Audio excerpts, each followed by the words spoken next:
Good evening, all. Let's do the usual scan of can you hear us, especially on Martin's channel. Can you hear us clearly on Martin's channel? Can you?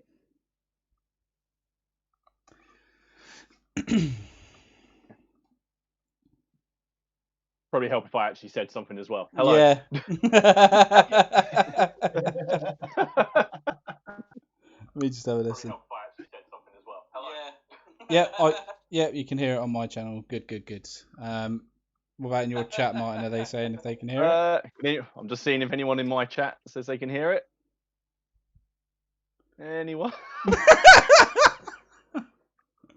Yep, they can hear us. Yeah. Excellent. Fantastic. Good evening and welcome to the Plastic Crack Podcast, episode 20. Lovely to have you with us tonight. Obviously, on my left, we've got Martin Seven's son, and below me, we've got Steve, and we're missing Dom. Oh, dear. No, he's on holiday, and so he's having a lovely time with his family, so we can't begrudge him that. He will probably pop in to annoy me on Martin's stream at some point. You can imagine. But yeah, but no, it's really nice to see you all, and hope everyone's had a really good week. And why don't we start off with what have you been doing this week, Steve? Metal miniatures. Metal miniatures. Sounds exciting. What metal miniatures have you been on? Well, do you know I've got an inherent fear of metal miniatures. So on Saturday, I raided a bits box and I found a crap load of German metal miniatures, and then proceeded to chop them up and stick bits of plastic to them. Very nice. But yeah, that was enjoyable. Really enjoyed that. So that's what I'm going to be working on tonight. Will be more metal German miniatures. Fantastic. That was pretty much what I. Oh. We lost you, Steve. Am I still here? There you are, yeah. We lost you for the last bit, what you're working on tonight. We heard you say the German metal miniatures, and then you went, Daleki. Yeah. No, so tonight's going to be German metal miniatures. A German sniper team made up from figure I don't know where it's from or who made it or what company it comes from. And one in a great coat. And I'm going to make a ridiculous base for them. I was going to say, what's he going to be hiding? What's he hiding behind? No, that's cool. You'll have to stick some pictures up on the old Miniature Wargaming Warriors Facebook page, just so people can have a look. Will do. That sounds like a plan. What about yourself, Martin? What have you been working on this week, mate? And what are you doing tonight? I'll surprise you by saying that tonight I'm working on more medievals. Oh, that's surprising. War of the Roses. War of the Roses. What a surprise. So there you go. And last week I finished off the Wars of the Roses stuff I was working on. So I finished another unit there. I finished my little bunker that I've been working on for World War II. I think I finished something else, but I can't for life of me remember what it was. So that's something else. Yeah, I don't know. I'll remember later, or I half finished something. I'm kind of surrounded by minis now. I need to get some storage sorted out. I need to get some more boxes. Just too much stuff. But yeah, no, that's exciting. What a surprise! More War of the Roses, mate. Yeah. Is it ever going to end? Is the project ever going to end? Yeah. Well, I had this plan that originally I was going to do 3 like divisions, if you like, and I was going to do Edward IV, Warwick, and Hastings, and that's now kind of developed. And now I've got this whole plan just to basically just make as much as I possibly can. So yeah. Why not? And then yeah, because like with the Napoleonics, I quite like to have 2 forces. And because in the Wars of the Roses, everyone changes sides so often, it doesn't really matter who you use. Yeah. Because you could just say they've changed sides. Yeah. So, yeah. I know. What about you? This week I have been working on a couple of bits and bobs. I've done, obviously you saw the video over the weekend of some of the old knights, the men at arms and things. So I've done a load of these guys. I don't know if anyone can see them. Picture's probably not that great, but yeah, done a load of those. I'm working on some more archers at the minute. Oh, jeez, Louise just dropped him. Good job he's plastic. We'll get onto that in a bit. That longbow, then. Yeah, yeah. So yeah, I'm working on some of them. I've painted up a Skaven Doom wheel as well. Yes, this is your paper bag. Yes, yes. The good people don't know about this. They'll find out about this in a minute. But yeah. So yeah, my paper bag thing. So might as well talk about that quickly now, aren't I? Right. So basically, what I've done is I've bought a load of bags. Well, they're not bags; they're envelopes, brown envelopes. Okay. And underneath my desk, I've got about 100-litre box. You've seen this, haven't you, Martin? So have you, Steve? Yeah. And it's literally crammed full of these. And in these, there's loads of different models. Every model I own that's unpainted. And I've put like 3 in a pack, maybe 5 in a pack, just random stuff. So when I finish something, I stick my hand in the box, I pull out a bag, and that is what I'm painting next. And it's made me paint that Doom wheel, because I've been looking at that Doom wheel for ages and thinking I need to paint that, and now I finally have. But I managed to pull out for my next thing is this bag here, and we'll open it on the stream a bit later on. So, all right. Do you put them all in assembled? Yes. You put them in bits? Yeah, they're assembled. They're all assembled. They're not primed or anything like that. Some have got old paint coats on, so if I pull them out, they need to be stripped, but I'll have to strip them. I don't know if I could do that, because I think nothing to do that. I think if I just know that if I pulled out something I wasn't keen on painting, I'd just chuck it back in. I just look at that. I just look at that and go, nah, sod that. And you need some discipline. No, I'd be like that. I'd be like that as well. I'd be like, I'm not quite in the mood for whatever that was. In fact, I'd just be reading through to find something I wanted. German. But no, it's a good sit. German. Yeah, German. It's a good way of deciding though. That actually, do you know what? I don't want to pay. It's that thing, isn't it? Like if you go to flip a coin, if you stop just before you flip it, you'll be realised that you're actually wanting it to land one way more than the other. Oh, 100%. That should be the thing you do. Yeah. Oh god, yeah. Exactly. And also, I don't think a 100-litre tub would be enough, especially if I've got to assemble everything. Well, I've got 156 packets in there, so.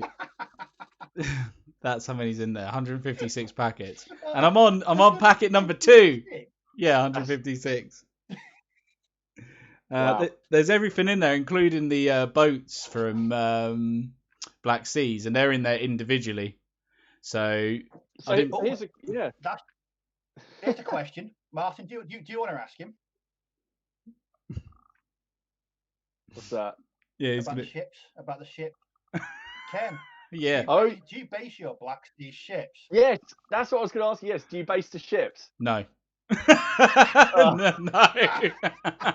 You thought you were going to get me then, didn't you? You thought you were going to get me. Yeah, no, that's it. No, I was like, we were chatting on one of Steve's videos. The only thing I base is men. That is it. No vehicles, no ships, no planes, unless they come with a flying stand, and that's the only time they get based. and that's it. But if I could work out a way to make things hovertate with gravity with really powerful magnets, then yes, I would do that instead. So here's a question for you. I thought I was going to see bases. No. Yeah. You disappointed? I'm pleased that you stick to your guns in a way. I'm also disappointed I can't now rip the piss. Yeah. I'm glad to see. I'm glad to see that ship behind stick. Oh god. Yeah, go on. So hang on. So what happens? So when you buy something new, are you now going to assemble it, put it in an envelope, and put it in the box? Because that would just wind me up. Are you gonna get like no. See, this is the thing, right? So I've got this box here from let's get it down. So I've got this box from the Perrys, didn't I? So what I've been doing is I've been doing a sprue at a time. Yeah. So when I've done a sprue of these, so when I've done these archers, I'll do what's in this brown bag. Yeah. So it's like a reward sort of thing. So I do what I really want to paint. Right. Put it back in the box. Put it back What up I there. really want to paint. Yeah, what I really want to paint. Yeah, put it back in the box, and then I have to paint what's in this brown bag before I get to touch what I really want to paint again.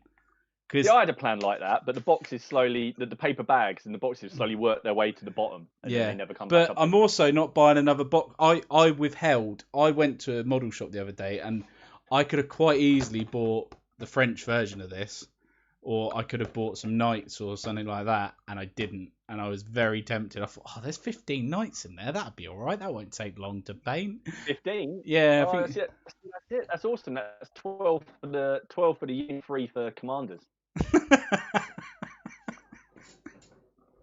What are you trying to do to me? You're trying to make me have a pile I'm of just shame. showing you. Oh, showing you the light. Yeah, you are showing me the light. Well, yeah, cheers. but yeah, so that's the old plan of the brown bag. Well, Oh, yeah, cool. yeah, it's worth an idea in it. I don't know if anyone in the chat does anything similar or if they're not that fucking crazy, but yeah. There we go. I'm a bit nuts and everyone knows it, but yeah. What are people saying in the chat, Martin? Because I can't see. I can't see the busy boy chat. You can't see the busy boy chat. No. Busy boy chat. We've got so Peter Little's here. He says hello. So Thanks everyone for not coming to mine. It's all right. I'll do it again next week, and John will be back, and it'll just go. It'll just be a tumbleweed. No, it'd be funny. Just keep it on Martin's channel, just to annoy Dom. That'll be funny. You're in and low. It's Miller Miniatures. Hello. I was chatting to Miller last night actually on Discord. Weirdly, I've done loads of work near where he lives. Some of these people I've never met before. Hello, Bite-Sized Wargaming. I've also been told that we're all brush lickers. Yes, we are. It tastes so great, especially metallics. And Leslie's in. Hello, Leslie. Hello, Leslie. And Miller's just said to you, Ken, you got to make sure that you string your bows. I will with these. I will. And unfortunately, one of my good friends, Andy Whelan's watching in the bath. So there we go. Hello, Andy. Lovely. But yeah, that's what we're doing. Well, I told you, what are you painting? Sorry, I didn't ask you, Martin. Did I? Did you say what you're actually painting? Medievals. Oh yeah, that was it. You just paint men at arms. Yeah. There you go. Yeah. Okay. So obviously we haven't got Dom with us this week, leading the schedule, so it's going to be a bit open house this one. So first thing I think we might tackle, because we don't do it on a straight away basis normally. Let's shake it up a bit. Why don't we tackle questions of the week? Okay. So we got Peter Little's question of the week, and also Leslie has sent in a question this week as well. Let's start with Leslie's questions. Sorry, where is it? Dom did send them to us. So yeah, so questions from Leslie. So what gets you into a new period? Your gaming friends get you interested, for example, or do you see beautiful sculpture figures and things like that, painted up in very like colourfully, so really nice paint jobs basically, or like have you watched films, TV series, or read a book that gets you interested into a new period? So what is it that actually gets you into it? Do you want to kick this one off, mine? Peer pressure. Yes, I know that one very well. No, honestly, mostly sometimes it's when a new range comes out. Yes. It will probably not surprise you to understand that I'm interested in the Franco-Prussian stuff, but for some reason I can't imagine why. No, Also, so if I see a new range or a new game, sometimes films and books have a lot to do with it.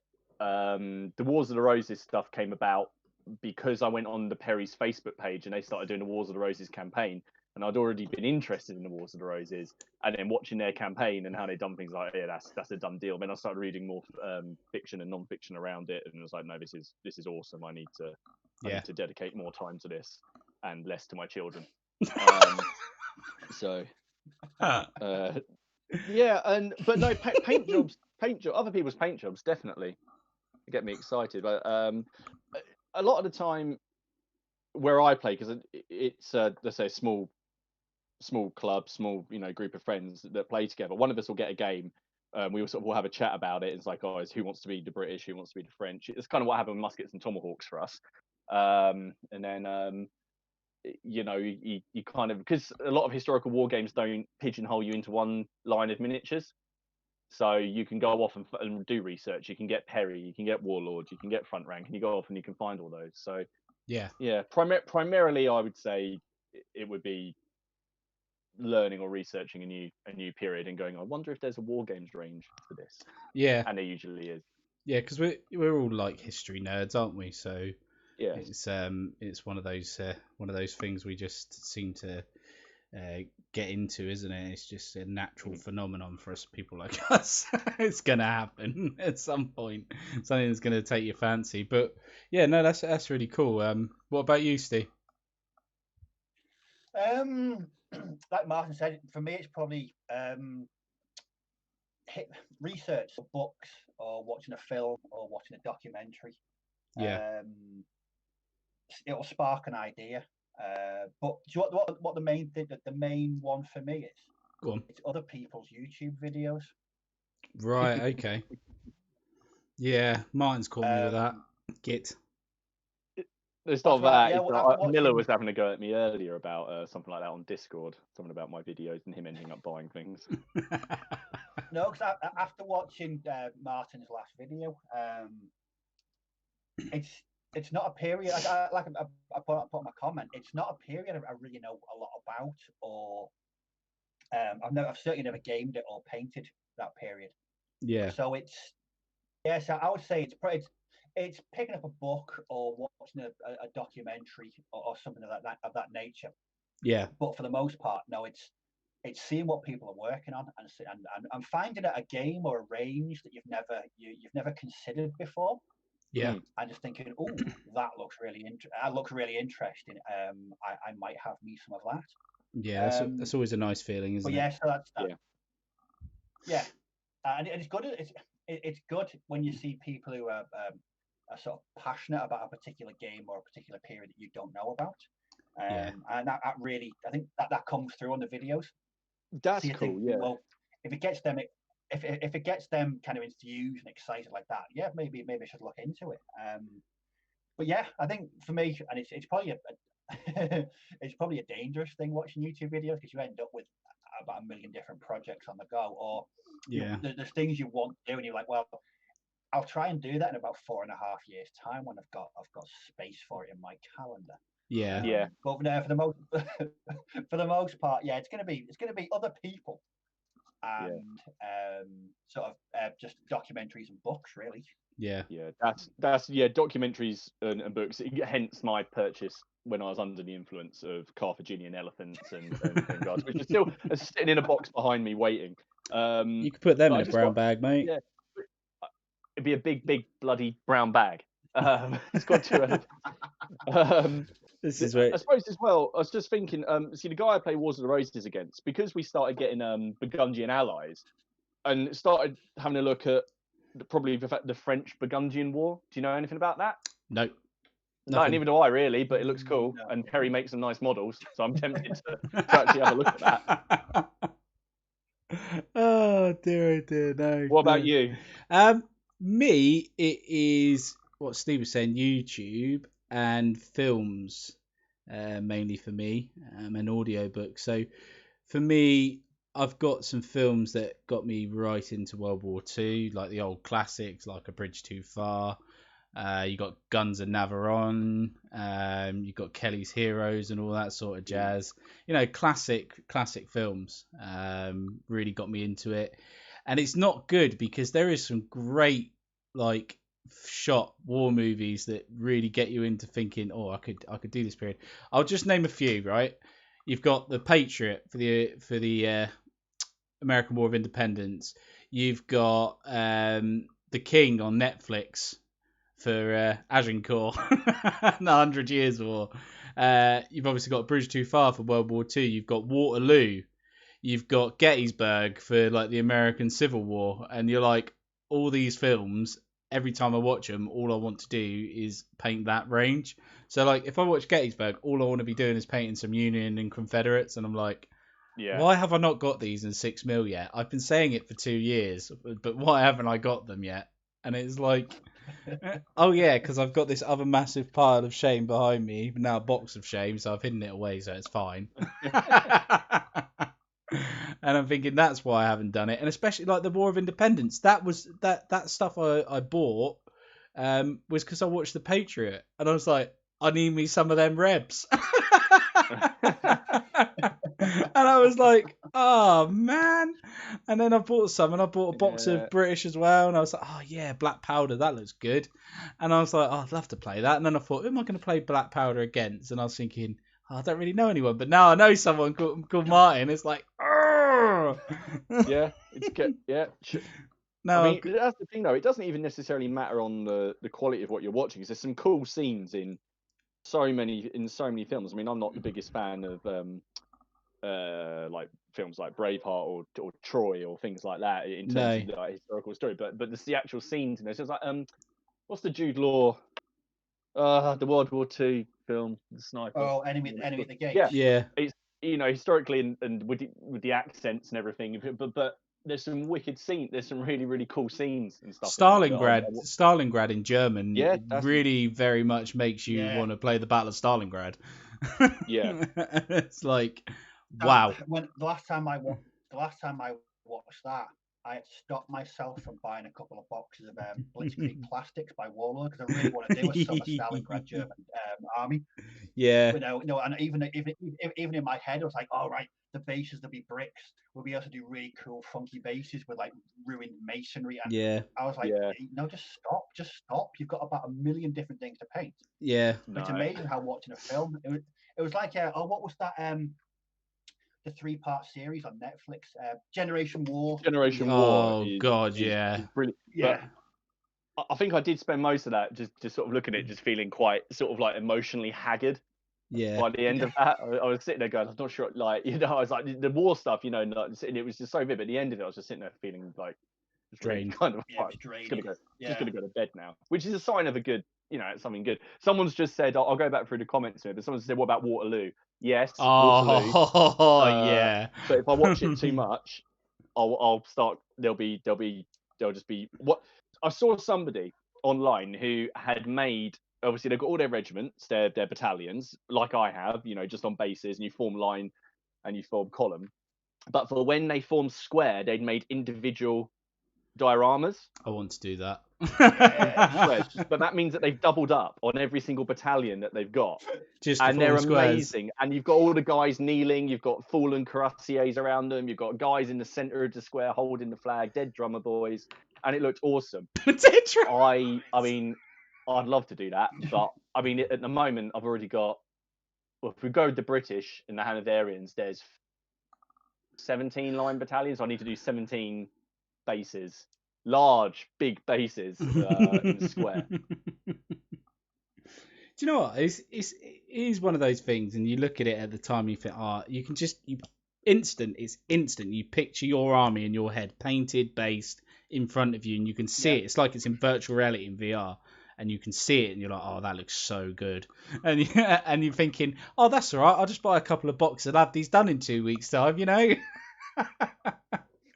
it's never the case, is it? Earlier this year when I did those Western Desert SAS Raiders, when I painted the entire box in I think about 2 weeks. Yeah. But they came out exactly how I imagined I wanted them to look.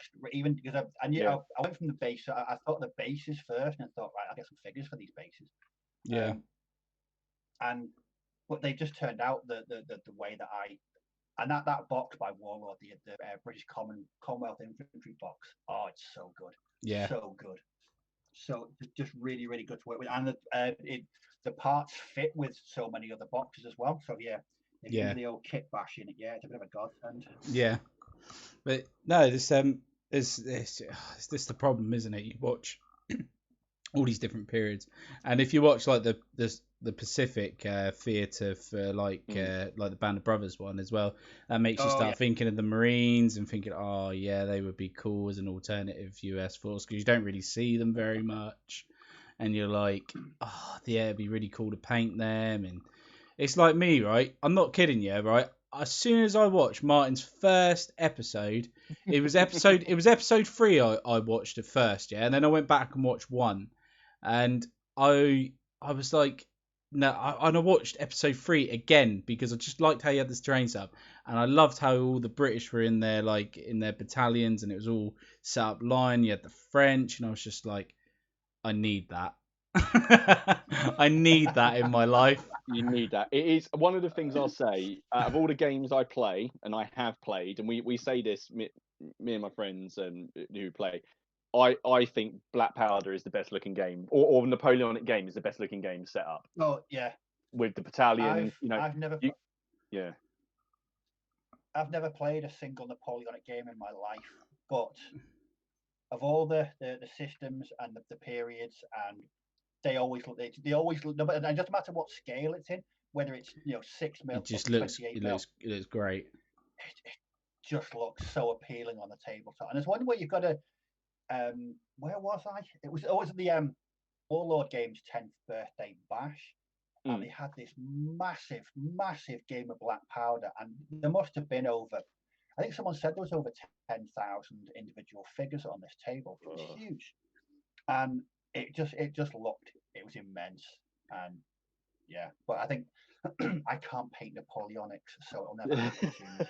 No, well, this is the funny thing, because obviously I've attempted the Spanish Napoleonics, but the problem is I'm gonna have to paint French and British, or because I'm gonna want to play against somebody, or I could just paint a British army and play Martin's French, or vice versa. And it's like, or just go to Martin's house and play his French or his British. That's the thing. I've got both armies. This is the kind of the thing I'm learning these days. Is when we used to get into war games, like, oh, I'll be the French, you be the British, I'll be the Necrons, you be the Marines, whatever. And you've always got to play that person. And you've always got to play that person. And it's like, whereas now I kind of like when I'm getting into things like, right, I'll do the French and the British. Or, yeah. I mean, if I got into Black Powder because I won a box set which had the French and British in it. I think if I'd have gotten into it by, I don't want to say by choice, because I obviously it was by choice, I wasn't forced. But if I had done it by design modes, I'd have probably done the Russians and the French and done the invasion of Russia. Okay. So why haven't you started the Russians then? Because I've got too many bloody British. I've got just so down here I've got. That's no excuse. Hang on a minute. 48, 72 British cavalry. Yeah. What? 72 French cavalry. 48 more Prussians. And that's just the plastics. Another 60 Old Guard, because I got the Victrix pack comes with 60 in it. And then metals, I've just got just piles and piles of metals. So when's Hayley going to help you paint? Hayley helped me paint some Dark Elf crossbowmen in 2006. He still remembers the day. Yeah, because at the time. At the time, we'd only just started going out, and I think she was pretending to be interested in all aspects of my life. Do you know what? I love that part about women. Although, and then it's taken her 14 years to come back around. Like, but the thing is, again, she's still enjoying it because she keeps on taking the mick out of me. So. Especially when she sees people's comments, because I know now she's going through the comments on the videos. Yes, she is. So, she just replied to a few of mine. It's quite funny. But yeah, so you have got a fair bit to do. But here's the question, right? Mm-hmm. And this will lead on from Leslie's question now. But thank you very much, Leslie. It was a really good question. Yeah, that's a good question. I hope we answered it all right. But what would you say? Okay, so you've got some French Napoleonics and you've got some British Napoleonics, right? And I've got, say for example, I've got some Agincourt archers, yeah? Okay, Mm-hmm. you're looking at your French Napoleonics going, I really don't want to paint them, but I do want them painted up. And I'm looking at my Agincourt archers and saying, I really want to. I don't want to paint these, but I would really love it if they're painted up. Would you ever trade with other people to paint their models and they paint yours? Only if it was cavalry.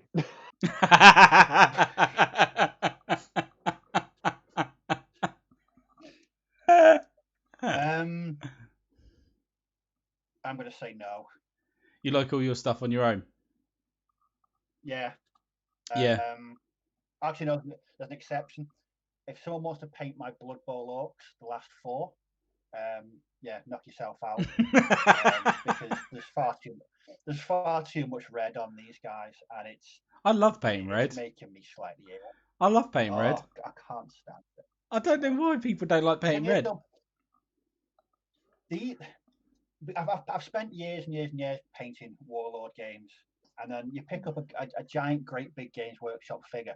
There's about 3 times as much plastic in one of their figures as there is in about a whole box of my Warlord games Germans.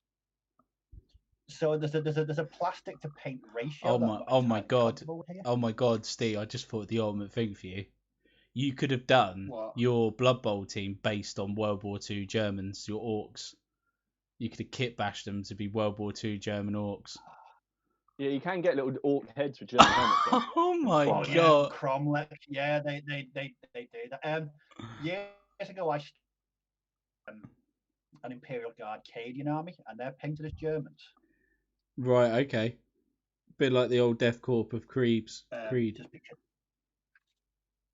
I've got yeah. I mean, I've got them. Yeah, there's a tail attached. Then they're just. I've got 2 boxes of them, and I've never used them. I've chopped them into pieces a bit for kit bashing, but yeah, they weren't the best. But yeah, in answer to your question, I don't think I couldn't play with somebody else's painted miniatures in my army. I don't know when it's. I don't know what it is. It's just one of those things. Yeah. But what if they did the whole? What if they did the whole project? So they did your whole of your German army, or the whole of your, say, American army, and you did their, I don't know, Japanese, for example, because you really didn't want to paint the Americans. A complete project, yeah. Yeah. If I needed, I think actually no. Saying that, I think I would probably do it with Napoleonics. There you go. There you go. See? Because I would love to own a full Napoleonic army, but I know that it would take me the best part of about 10,000 years to actually paint enough to have a decent game with them. Yeah, that's what I mean. Yeah. So then you painted their Germans, for example. Yeah, I mean, if they were saying I don't like painting World War II stuff, but we will barter, and you paint this and I'll paint that. Yeah, I think this is like some kind of open word therapy session. This, yeah, I'm conquering my painting demons here. It's brilliant. Yeah, it's me wheeling and dealing again, isn't it? Yeah, he's going to pull. He's going to pull out an envelope of something he doesn't want to paint, and then it's going to be coming your way. If he sends you, that's fine. If he sends you a tank, just paint it and then chuck it on a base and send it back. Oh yes. What size base would you like with that tank, sir? A1, please. A1. I'd like a little diorama. Oh dear. But yeah, no, I just had the idea because I thought sometimes you get into a real paint grind and you think, I'd love to see this model painted, but I really don't want to paint it. Does that make sense? Yeah. Yeah. No, I know. I mean, it's like, and it sits there unpainted for years, doesn't it? I've had my Blood Bowl team for 3.5 years. It's taken me 3.5 years to paint 8 orcs. Oh my god. That's what I mean. It'd just be nice. It's just one of those things, isn't it? That's what I meant. So like that was the whole point with the Napoleonic side of things, is you really don't like doing that, but some people really like doing that. And some people may not really like painting Germans, so it's like a win-win, isn't it? Yeah, I mean, to be fair, I mean, it's a pretty corking idea, actually. It's like, it's not, it wouldn't be, it's sort of that, I like bartering. So yeah, no, I applaud that. That's quite a rather good concept, actually. Yeah. You both get something you want at the end of the day. So, what do people think about that in the chat? I'm sure I'm being slated already. Oh, I'm just going through it. There's a lot. They're all cherry sure. Hang on. There's another question in the chat. I'll come to that in a second. I've got people blaming me for them buying medievals. I'm not being horrible, mate, but I'm one of them. Peter Little, I've got some medieval sprues from Fleabay because of Martin's video. Okay, well, to be fair, that's where I get most of mine. Has the pile of models in lockdown gone up or down? Down. It's stayed the same. Has it? I got through it and then replaced it quickly. Oh dear. What's it? What else we got? Tim Bix is here. Hi, Tim. Hi, Tim. What else have we got? Hang on, so I'm just trying to scroll through. My mate's slating me about Napoleonics. Brilliant. So Tim Bix has then gone and saying 144 cavalry is gross. Yep. Yeah. Nice one. Brilliant. Mine likes nothing better. And that's going to be a crap load of brown paper bags, that, Martin. It will be, because the only place they'll be going is they'll be black and they'll be going in the bin. Yeah. And there'll just be black bin liners. See, I'd paint your cavalry. I would paint your cavalry. I don't care if people want to paint it's the horses. It's the horses that do it. I love painting horses. I'll send you. Oh, brilliant! I'll send you my. I'll send you. Can I do it for every horse? Because I've got 144 Napoleonics. I've got. Oh, I forgot about those ones. I've got 48 Polish behind me. I forgot about them. Send me 3 pots of contrast paint, then yeah. Yeah. Oh right. Oh yeah. No. I want nice varied coats. I want some. I'll send a full highlight. I'll send a full highlight for you. It's just the horses. The riders, it doesn't bother me. That's fine. It's just the horses. It kills me. I don't know what it is. I'll be getting over. I'm getting over it with the contrast. I think someone in the chats just said that as well. I've got someone's. Oh, bollocks! I just dropped the phone. There we go. Yeah, go on. Someone's got a question. During the question for everyone, this is from GP. During the lockdown, have we been fanatically building up our own terrain collections with no access to club or shop gaming? Terrain Tutor back catalogue has been a godsend. Yes. Well, you've done a video, haven't you, already? Yes. Yeah, and you still haven't released. Your challenge. I've got to build it. I'll show mine off. There we go. Look, hang on. I'll show it off. Yes. So I recently just built this, which is my World War II bunker. Just generic bunker with my little Germans in there, just for. Whoops. It's nice. And it took me about an hour to build it and less than an hour to paint it. There was one coat of paint and the rest of it's all just flocks.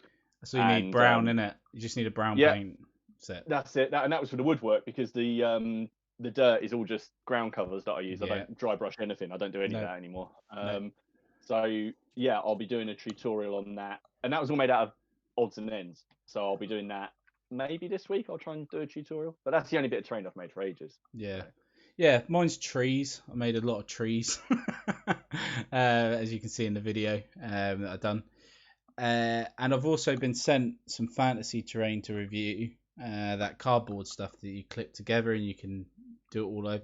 I'm going to use battle systems. Yes, I've seen the my mate's got the post-apocalyptic stuff. That's wicked. Yeah, so I'm looking forward to doing that review. I'm not going to do a review of me building it all because they've got some great videos online. They do YouTube videos of their instructions of how to build everything, take you through it. But I'm just going to review the terrain overall, what I think of it, and I think it'd be really good for oath marks and D&D. If you play D&D, that stuff's like really cool. You can make a little village out of it. Do you know the one thing that I want and I still haven't bought and I keep meaning to go on to not eBay but like Alibaba or Geek or something like that, is you get those roll up grass mats that are like got mud and stuff in it. They're about 17 quid for a 7x5.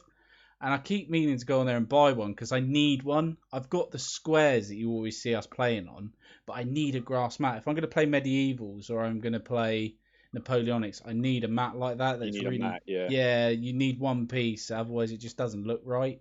Have you seen Yeah. this is this American company that's just released a 7x5 static grass mat that looks amazing. Yeah. I can't remember what it's called, but it's about this thick because it's got this nylon backing, so it doesn't just when you put something underneath it to make a hill, it doesn't just drop straight away. It actually goes, Okay. smooths out But quite contours, nicely. yeah.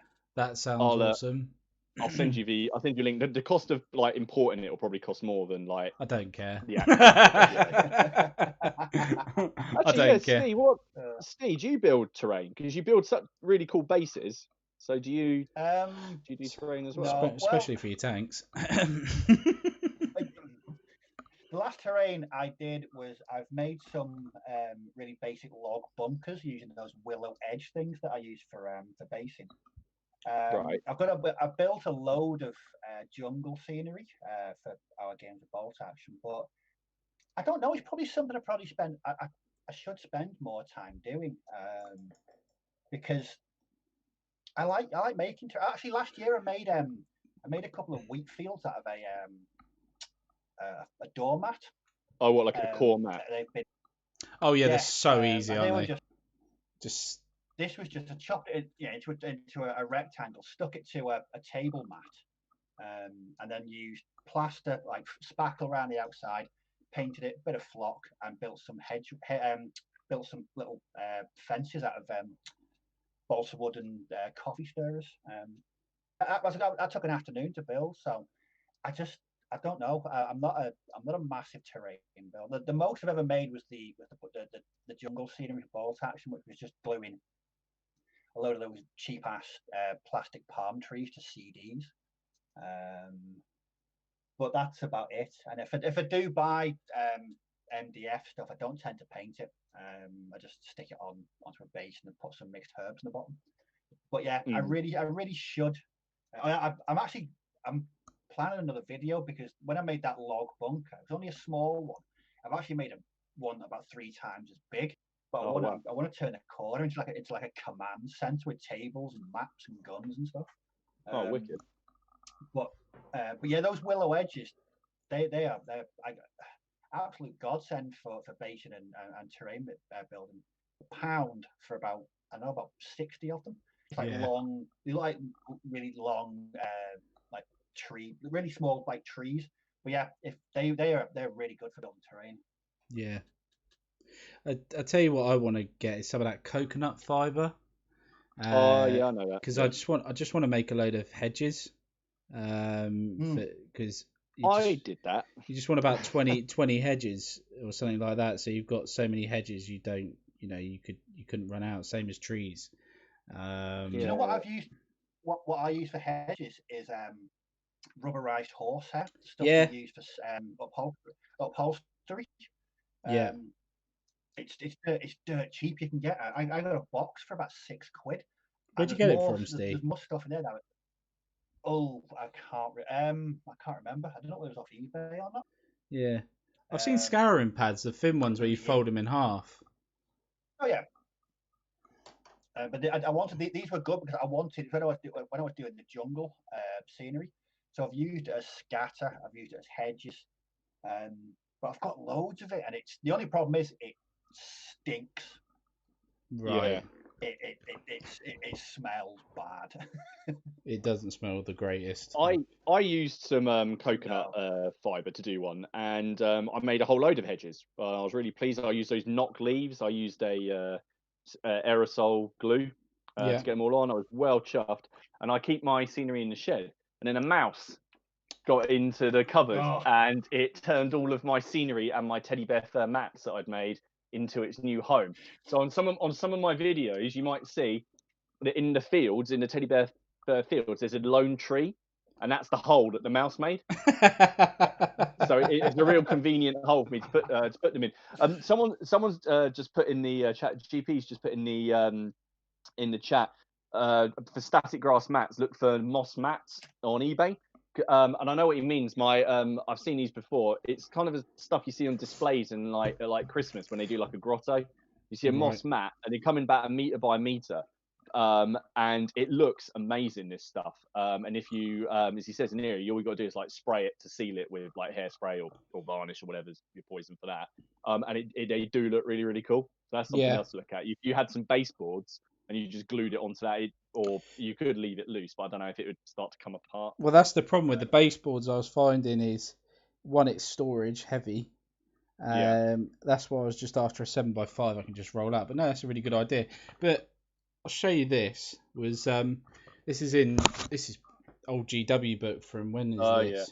When is this? Blimey, 2000. That's a relic.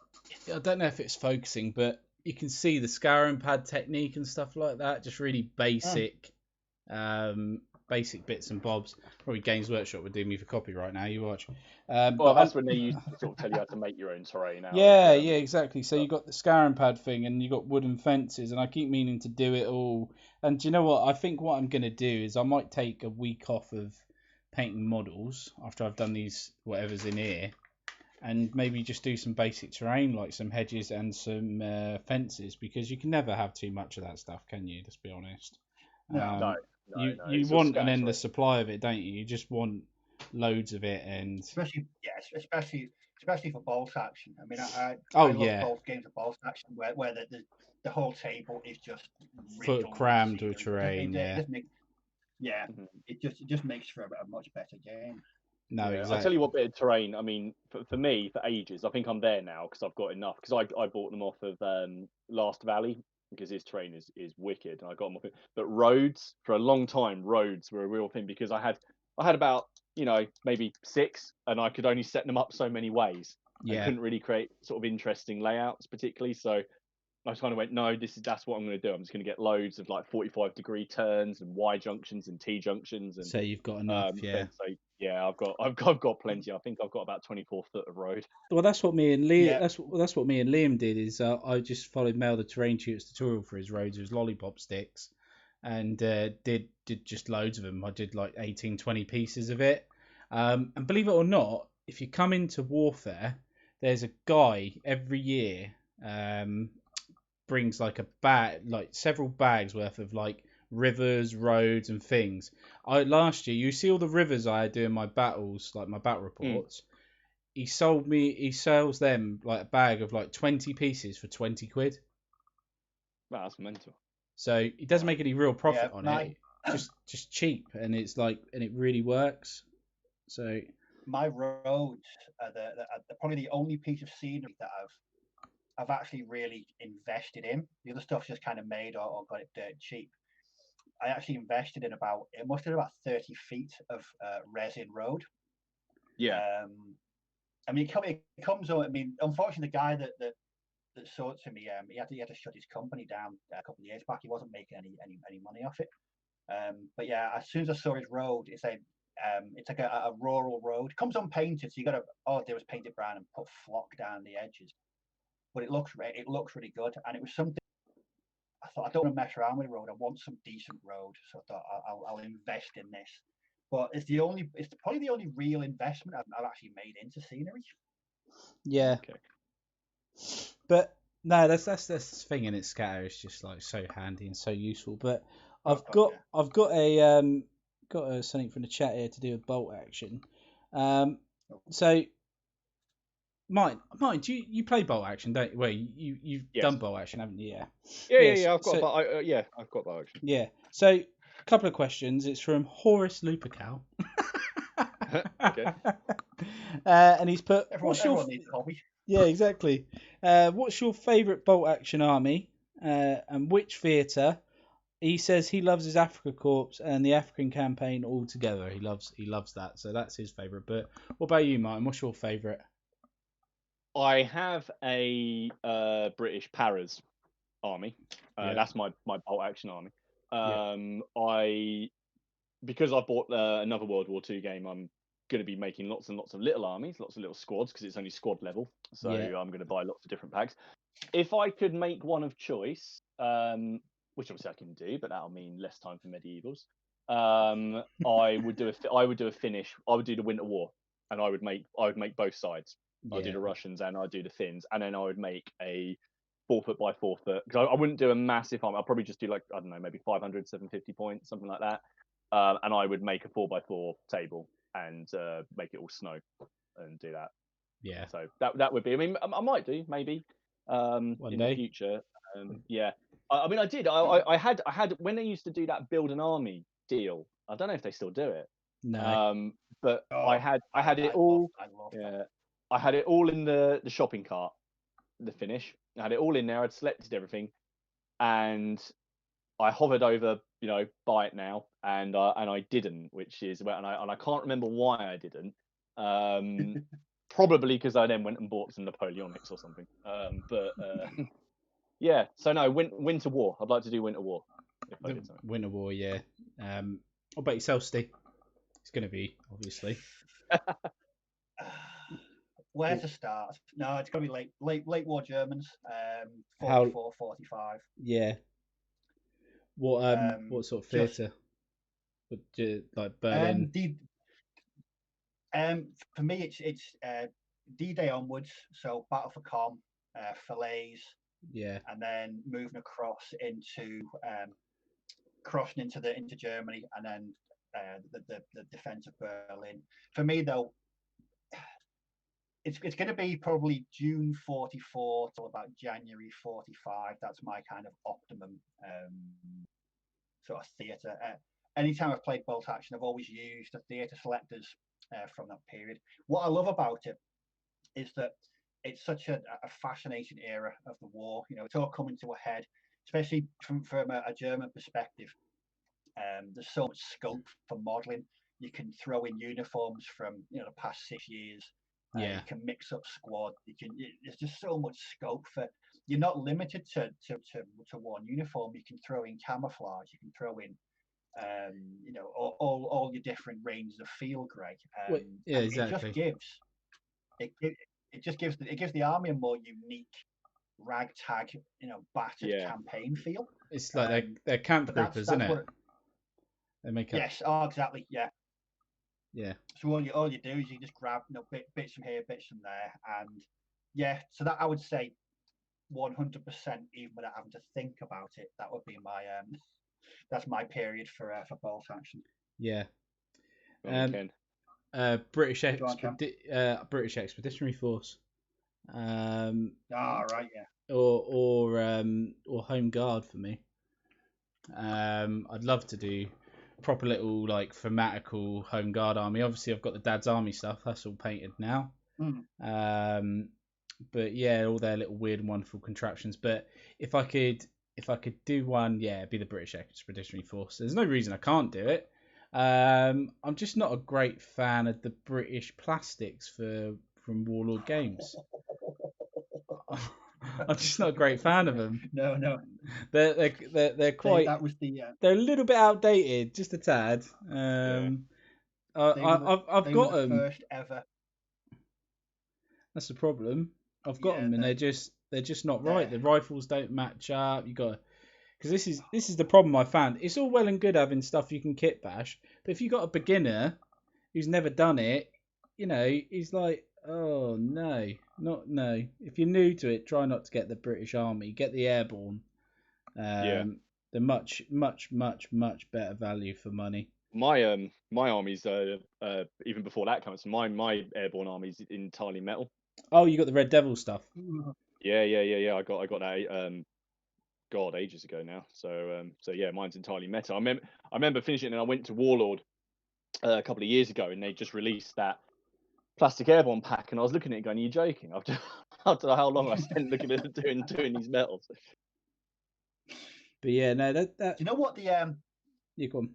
That the British infantry box? Do you know what that came in really handy for? When I was kit bashing a section of Volksturm, I wanted them to look like old men, and all the heads in that box, they all look like in their 70s. Yeah. They all look really old. So I just used them on plastic winter German bodies in greatcoats. Yeah. We had some old looking civilians. But yeah, it's a very strange strange box. Yeah. Speaking of the Warlord Plastics, did you all vote in their poll earlier this year? Yeah, I voted what their next for was fins. this? I voted for fins. What was Did this? you, did you not see this poll? No, what was it? There's a poll for like plastic kits that what you want them to do next, and they gave you a load of choices. I can't remember what one, but I voted for fins. Was it all bolt action? Yeah. That's Yeah. probably why I didn't vote. That's I probably... Hence, did I vote for? Germans. Plastic BEF. Ah. No, plastic BEF. Yeah. I don't know what one. Do you I know would what? ab- Do I you know would what one? absolutely- No, I think what they were going to do was just use it as a sort of a guide to kind of test what the community was feeling at the time. I was struggling between plastic French and plastic BEF when Yeah. I've just started painting or repainting my old metal French. So I know by sod's law it's going to be plastic French they're going to release. Yeah. Yeah. It'd be interesting to see what it is.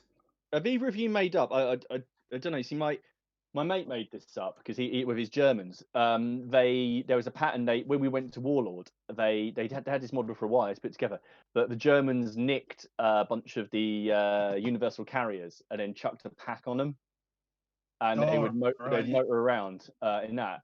He got them, and Warlord did a kit for a while. Where basically they gave you the universal carrier frame from the British, and then the pack, and then you could kit bash together, and it looks awesome. I'm also kind of gutted that the British don't have access to it because it's really annoying getting blasted off the board by something that's motoring around with a pack on it, and I'm going around with a Bren gun going, come on, this is ridiculous. Yeah. Why didn't we put a 6-pounder on a Bren carrier? No, I've never done one of them, but now I'm trying to think. Wargaming that or a super cow. Hello, my friend. Oh, I'm reading the comments. Sorry, Martin. I just completely forgot. Then we were on stream. But how did they fit it in there? It's on a mount, but I don't know. The same way they fit an 88 on a tank. They just put it on there and then just made the tank big enough to carry it. That's me. I don't know. I'm very oversimplifying German engineering there quite a bit. But... Yeah, just a tad. I wouldn't fancy being anywhere near that thing when it's fire. I mean, if you're in a Tiger, you got an 88 and a massive, great big Tiger tank. No, you're pretty safe.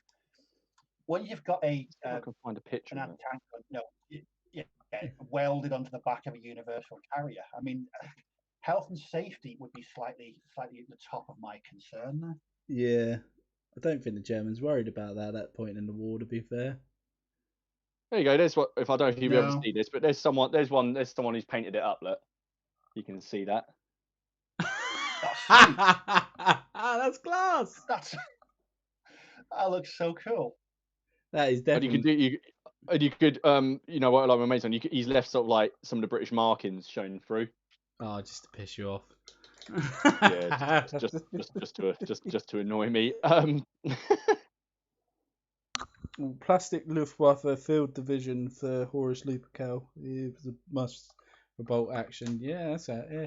Everything in plastic would be great, wouldn't it? It's like what we had a chat with the Perrys about was they wish they could do everything in plastic, but they just can't because it's not economical enough to do it. But they should just make everything I want in plastic and just send it to me. Yeah.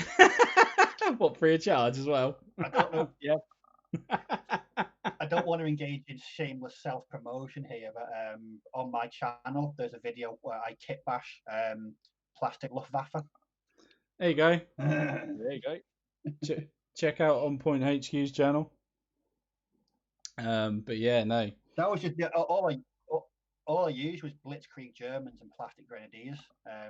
Mixed them all together, threw in some Zeltfarm, painted them blue, and there we go. The Luftwaffe Field Division. And it works. That's it. Medieval Warriors here. Hello, Nick. Yeah, you're right, Nick. Yeah, he's over on my chat as well. Thanks, Nick. See, Nick's nice. He goes to both. You need to chat to him again about 100 Years War stuff. I most certainly do. I certainly do. We should get him on. It's not selfish at all. Someone's had a good question here. We might be a quick one if you've got a second. This is quite a good one. Yeah, is there any miniature you regret buying, and if so, what is it? My God. Oh, gee. Oh Christ, yeah.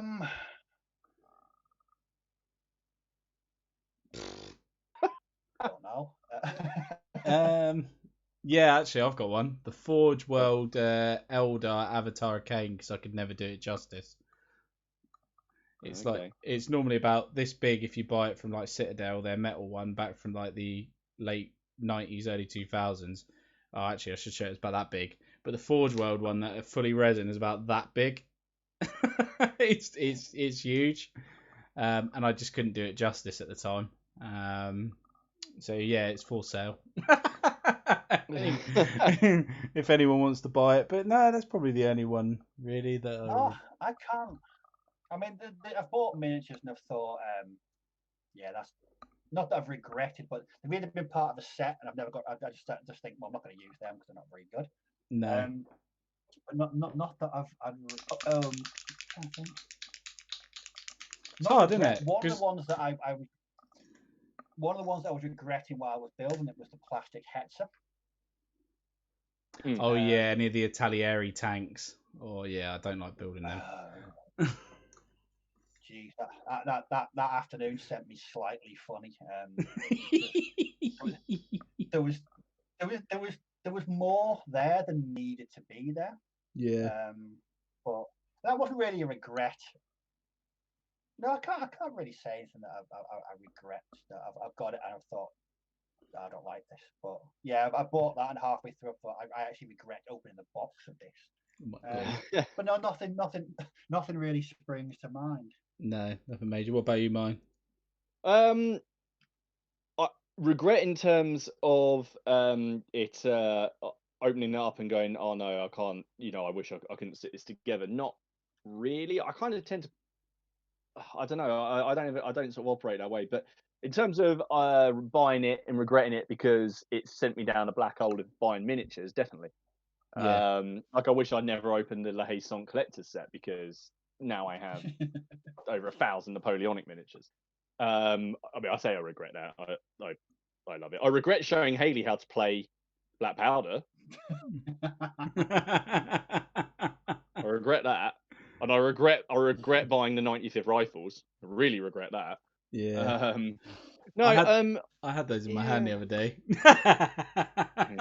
I don't know. I was trying to think. What one kit? I mean, this is old now. So I bought the old GW metal Hydra for my Dark Elves, and it was one of the worst models I ever stuck together because you couldn't pin it because it was hollow, and you couldn't pin the heads, and it was the most ludicrous. And I remember going into the shop and they were going, just green stuff it, just green stuff. Like that doesn't work because the head is longer than the body. I mean, it doesn't work, so it's top heavy. So it's on and that's where I learned the trick. So it's on a base, and the back of the base is loaded with about £1 worth of 2p's to keep it back heavy. So it's kind of coming forward like this. So I regret buying that. That was, and at the time that was a lot of money as well. I think that was about £25 for that like hunk of metal. I mean, the thing is that model weighs so much. If you put that in a sock and threw it and like hit someone with it, it would do some damage. Yeah, it's a bit like a Thorgrim Grudge Bearer. He weighs a good I would say £2 in weight. He's just like literally heavy lead. But actually, I can answer on behalf of my my regular gaming opponents. He bought the Mariner Warjack for War Machine. Oh yeah. Is that the one with all the barrels? He spent about a foot. Yeah. And he just could not get that to go. It just would not go together. He used about 5 or 6 different brands of glue to try and make it stick, and it just would not. He just tried. He tried pinning. Nothing would keep this thing together. So that's why we don't play War Machine. Oh, that's good, isn't it? Did you ever play? I played the first version of War Machine, and I absolutely just loved it. I only ever knew one other person that played it, and then it just vanished off the radar. And one good thing was that they moved because the whole range used to be metal, and then they started doing things in plastics. But I couldn't find anyone around here that played War Machine. I've got a War Machine army, and I've got a Hordes army as well. I Yeah, really, I've got Cricks. Yeah, yeah, I've got I've got a Cricks army. It's brilliant. Signar, the electric dude. In Oh, fact, yeah. my friend Andy, who's in the chat, he's just given me all his Kador army, the Russian one, Saw that, who don't have any sort of light warjacks. They've just got heavies because they don't do light It's stuff. got heavies. But he bought me one of my favorite models, which is this massive three-legged walker, which kind of conducts electricity. I really like War Machine. Yeah, it's a good game. Yeah. It's very competitive. It's probably the most competitive game I've played because the crunchiness, the system I really like. But that left, I felt, I mean, even more than 40k or anything like that in terms of it, I found it because the whole ethos of War Machine is attack. It's just attack. Like it's just get involved, smashing. You know, sitting back doesn't matter if you sitting there and doing and shooting at the back will not win. You just won't win. Everyone is encouraged to get involved, and that led to some very competitive play. In fact, that was the only time I kind of went to a club to play War Machine, and I hated it because of how competitive it was. But yeah, I got Hordes as well. I do enjoy those actually. They don't get as much love as probably they should. I should probably get that out a little bit more because the current system, the current edition is all free. Their rulebook is free online. Where is it? Yeah. It's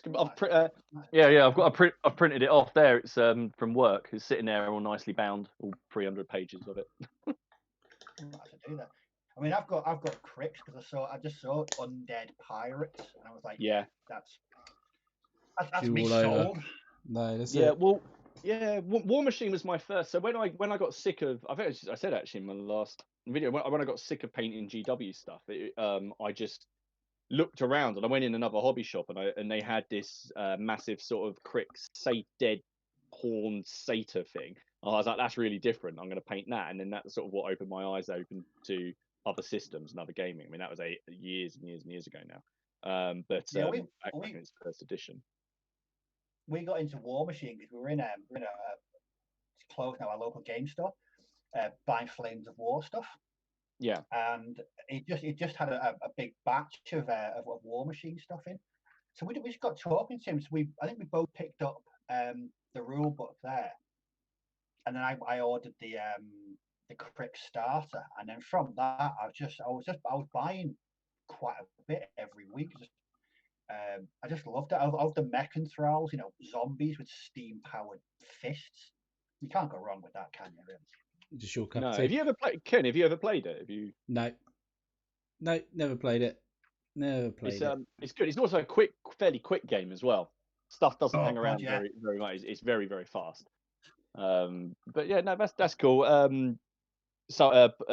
Jay from NI Miniatures has just popped in. Hello. And Paul Richardson said he had version 2 Kador, but it got too compy. I don't know if you mean complicated or whether it's too competition led. But used the models in other games. But yeah, because there's a role playing game for it as well. I think the whole thing started off actually as a role playing game, and then it became a miniatures game, or a setting for a role playing game, and then it became a miniatures game out of that.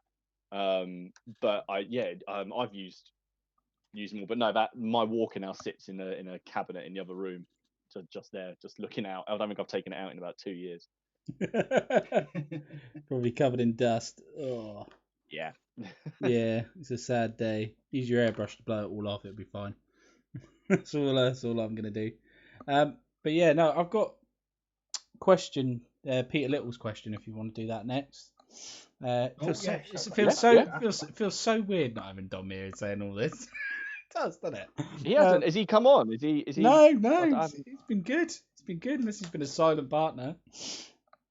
So. He might be lurking. Or he might not watch it. He might watch it like when he's doing like painting, because that's what I did. I watched you three when I was doing some painting, because it's like another video, isn't it? So Peter Little has said, which of these is the best value for money? This is controversial. Metal or plastic figures? And the next part of his question is, which of these is easiest to paint, metal or plastics? And then the third part is, which of these is easiest to create a regiment with, metal or plastic figures? So I'm going to kick this one off. And I am going to go with which of these is the best value for money. Plastic is the best value for money because you can kit bash with it a lot easier than you can metal.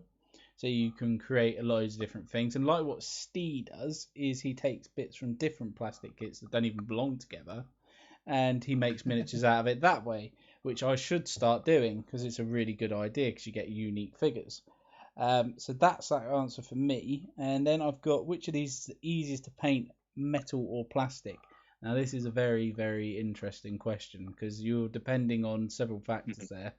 Who the manufacturer is, whether you like painting detail or speed painting, and whether you paint on the sprue.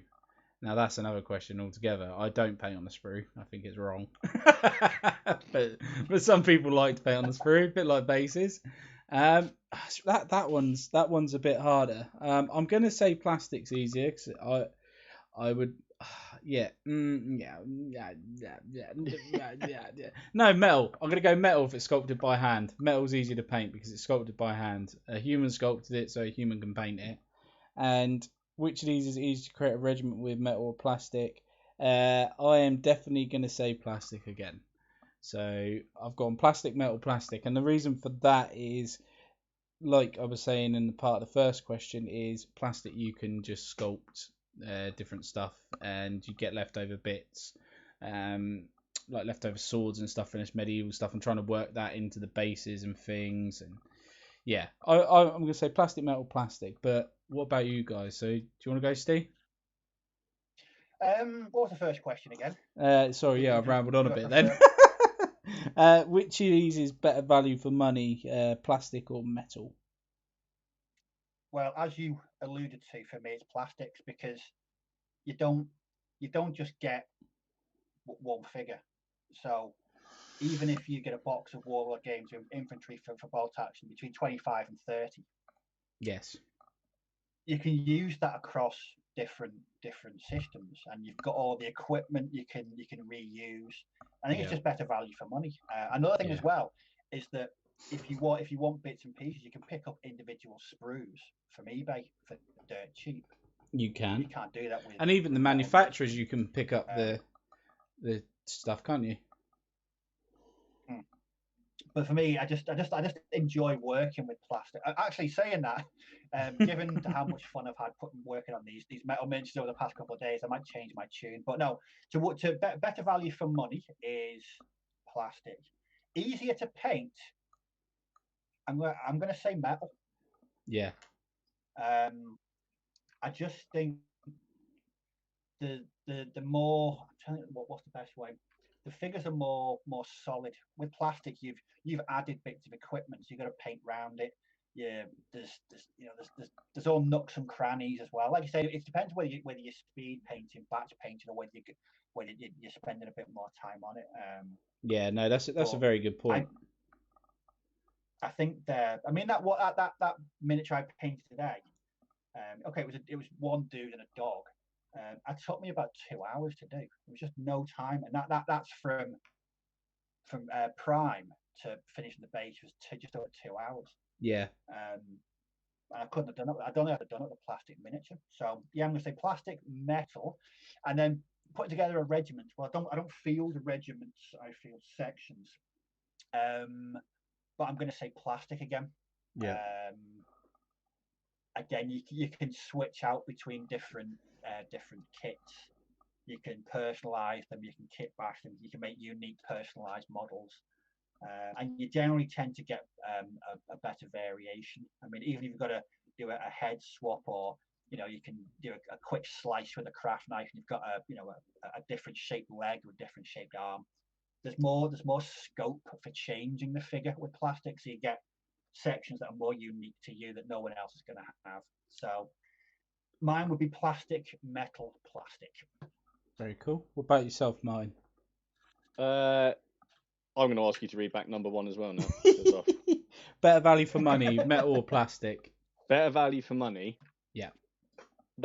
To me, that entirely depends on manufacturer, because there's a certain really large company that does a lot in plastic who I think is not worth necessarily the money that You you pay can for. you can name them if you want to. Let's call them Fun Workshop, and but if we're talking historicals, which is what We're about. then yeah, plastics. I mean, we just gotta like go back to what the Perry said, which is they started their company and did those box sets so people could build large armies quickly with a variety of poses.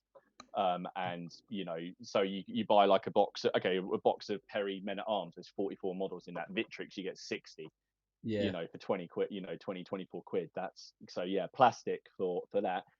Historical metal models, I think though are still quite good value. You can get like packs of 8-9 models for still only less than a tenner. Yeah, they're good to mix in, aren't they? Yeah, which is what so I can't even tell you which one's metal now actually. This guy's metal and this guy isn't, so that's what I tend to do. So yeah, so plastic basically. If we're saying historicals, I'll say plastic for number one. The number two is what's better to paint. Which is easier to paint. It's easier to paint. Yeah. I think metal models have more texture. Also, with plastic models, certain companies, when you're painting them, there's a tendency to be lots of areas of blank space where the washes will pool if you're not careful, and you're just left with a blank space. And you're like, what do I do with that? I usually paint like blood splatter or dirt or something over it to try and just do something with it. Yeah. But plastic models with CAD now, and this CAD designs, plastic models are getting more and more texture. But then that's transferring over to metal. So I'll say metal for number two. Yeah. Or unless you get like mind you, it happens in plastic as well, where you get like a miscast face or something. Yeah.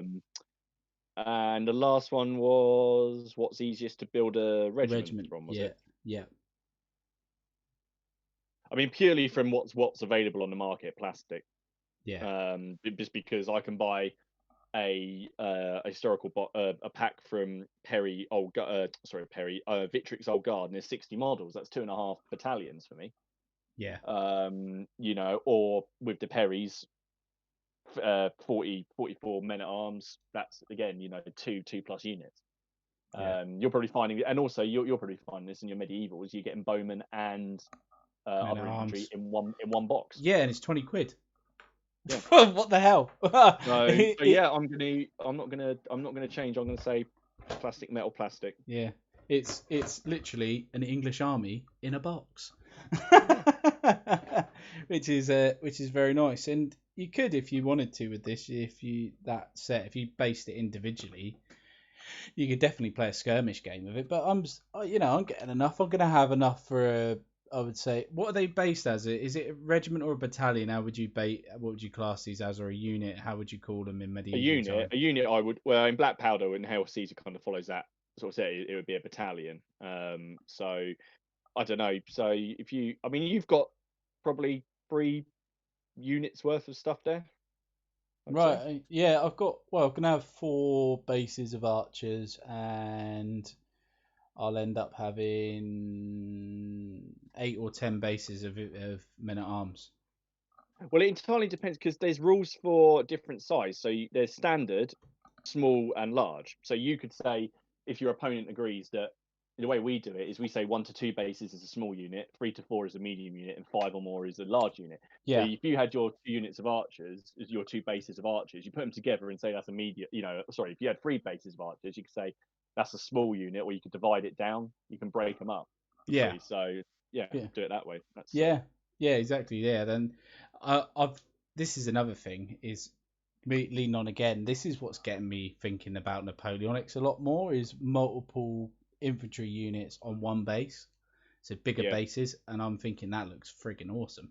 That looks so good. It's good fun. And I'm turning into Steve a little bit here and being a bit grammatical with my bases, and I'm like, I added a rock on this one, Steve. You'll be proud, mate. I put a rock on it, and I even put the spikes on it. The wooden spikes for the archers. And all right. Yeah, I've done a bit of work, mate. Don't worry, look, done a bit of work on it. A big rock in the background there. Put some flowers on it. But oh yeah, I definitely want to make up some individual arrows, and stick them like in the ground as well. Maybe get one of a guy getting hit in the knee or something like that, you know. Yeah. I will admit when I've seen you guys doing your medievals and you've got 4, 6 or whatever on a square base. Yeah. It always looks really good. Yeah, always it does. There's something about seeing rather than just figures based individually. Yeah. Seeing them on multiple figures on one big base. Like that. Yeah, exactly like that. That just looks so good. Yeah. It does. It does look so good. And all I see is scope for basing. Yeah. There's some wicked stuff. That's one. It was like when I saw Leon's Lancenets. My God. Yeah. My God, I was blown away by that army, and it looked so good because he set it up so he could have big regiments, 4 bases or 6 bases, and he could just expand it, and it just looked so good. And I think it was the basing that really brought it all together. It's just awesome. That caused me to go on Wikipedia and immediately just look up what is a Landsneck. So I was like looking it up, going, what is it? Do I want it? How much is this? How do I buy? Where do I buy? Well, it's interesting you said about Victrix, yeah, because I've never bought any Victrix stuff, but I'm going to do a think of when I do my Napoleon, it's going to do a mix of, I'll get a box of Victrix and a box of Perry's at the same time and do a mix. Yeah. And go that route maybe. I've got all 3. I've got Warlord. Actually, I've got 4. I've got Front Rank, Warlord, Perry, and Victrix in my armies. I've mixed it all. Yeah. See, I might avoid the Warlord stuff. I may avoid it. I don't know. And I don't know why that is. It's a bit weird, but I might avoid it just because I'm used to Warlord kits and I've had enough of them. Maybe. It's really helpful when they do their sprue sale though, and you want to bulk out units. With just Oh God, that sprue sale! At sprue sale, I've got to hide my wallet. There's so much in there that you want. It's like but it's always, I don't need that now, but I may need it in the future. And yeah, I'm normally pretty good with the sprue sale, unless it's £1. As soon as I see anything's £1, if you see some of their sprues go down to £1, you're like, add to cart. No, I know what you mean. I've had a couple of questions. I don't know if you guys game in the Dark Age, but someone's asked when I'm going to be doing my Dark Age gaming. As soon as I can get the guy that I'm going to do Dark Age gaming round to finish his army and come round, and we're allowed to, and I can do it properly socially distant. That'll be when I do that. So soon, hopefully. But also, like what he said, I don't know. Do you guys do any Dark Age stuff, Vikings or anything like that? Or no, but again, I would like to do it. So he said, what's the best Dark Age faction? I mean, what would you, if you were guys going to do Dark Ages, what would you do? I mean, that's quite a large period as well. So obviously you've got Saxons, Danes, Vikings, Irish, Bruce, Scots. Scots for me, probably. Just because I could paint ginger hair. Yeah. And I could call one Kendor. And make him have a really big, I don't know. I'd probably say, I'd play cliche and go Vikings. I don't know. Who doesn't like Vikings though? They're just but that's why I wouldn't choose them. Yeah, like so I play Saga, so I've got an Anglo-Danish army. Because my mate went Vikings, and obviously they're all about chopping you into little pieces. And mine are the exact opposite. Mine are about forming a shield wall and grinding you down bit by bit. But I just recently finished my sort of Arthurian, because I really like the sort of historical Arthur and all of that that kind of period. So sort of late, where the Roman Empire's falling apart. Yeah. That kind of thing. So you could do some really cool looking like ragged Romans. Who can't. Oh yeah. So they've got bits falling off their shields. They're not all uniform anymore. And so it's an interesting period. It's yeah. Would my SPQR be classed as Dark Ages? Would SPQR be classed as that? Nah, that's still set in the sort of main Roman period. Yeah, it's ancient, isn't it? Yeah, you just brought that up because Dom's not here, and you don't want to give him an aneurysm. Hopefully he watches this back, and then I haven't got a. You'll get a message straight away. You bastard! That's what I'll get. Yeah. No. We. Yeah. I do like I love Dark Age Heroes Saga. I play Saga and I like Saga because I like the Saga's sort of skirts this line between realism and then Sagas. It's meant to be sort of overblown, so your characters do have loads of loads of attacks, and your warlord can go carving his way through an army. And it's meant to be a bit like Beowulf, I think. It's meant to be like these are overblown. So yeah, sorry, go. That was God. I've got loads of questions. Jesus. See, look, mine don't want to read your questions. Come to my stream. No. Stay here. I'll read them. I'll read them. King Matt's here. Hello. He's part of the reason that I ended up getting Carthaginians, because it was one of his videos I was watching when I was drunk. Yeah. So that was one reason. Yeah, that's it. Yeah. But that's it. That's the thing in it with all of this is the only thing that really puts me off of starting new stuff is I've got to get terrain for it as well, which can be a bit of a pain in the ass. You've got to make new terrain and you got to store that terrain somewhere with, it's handy when you get periods that you can just intermingle trees and grassy fields.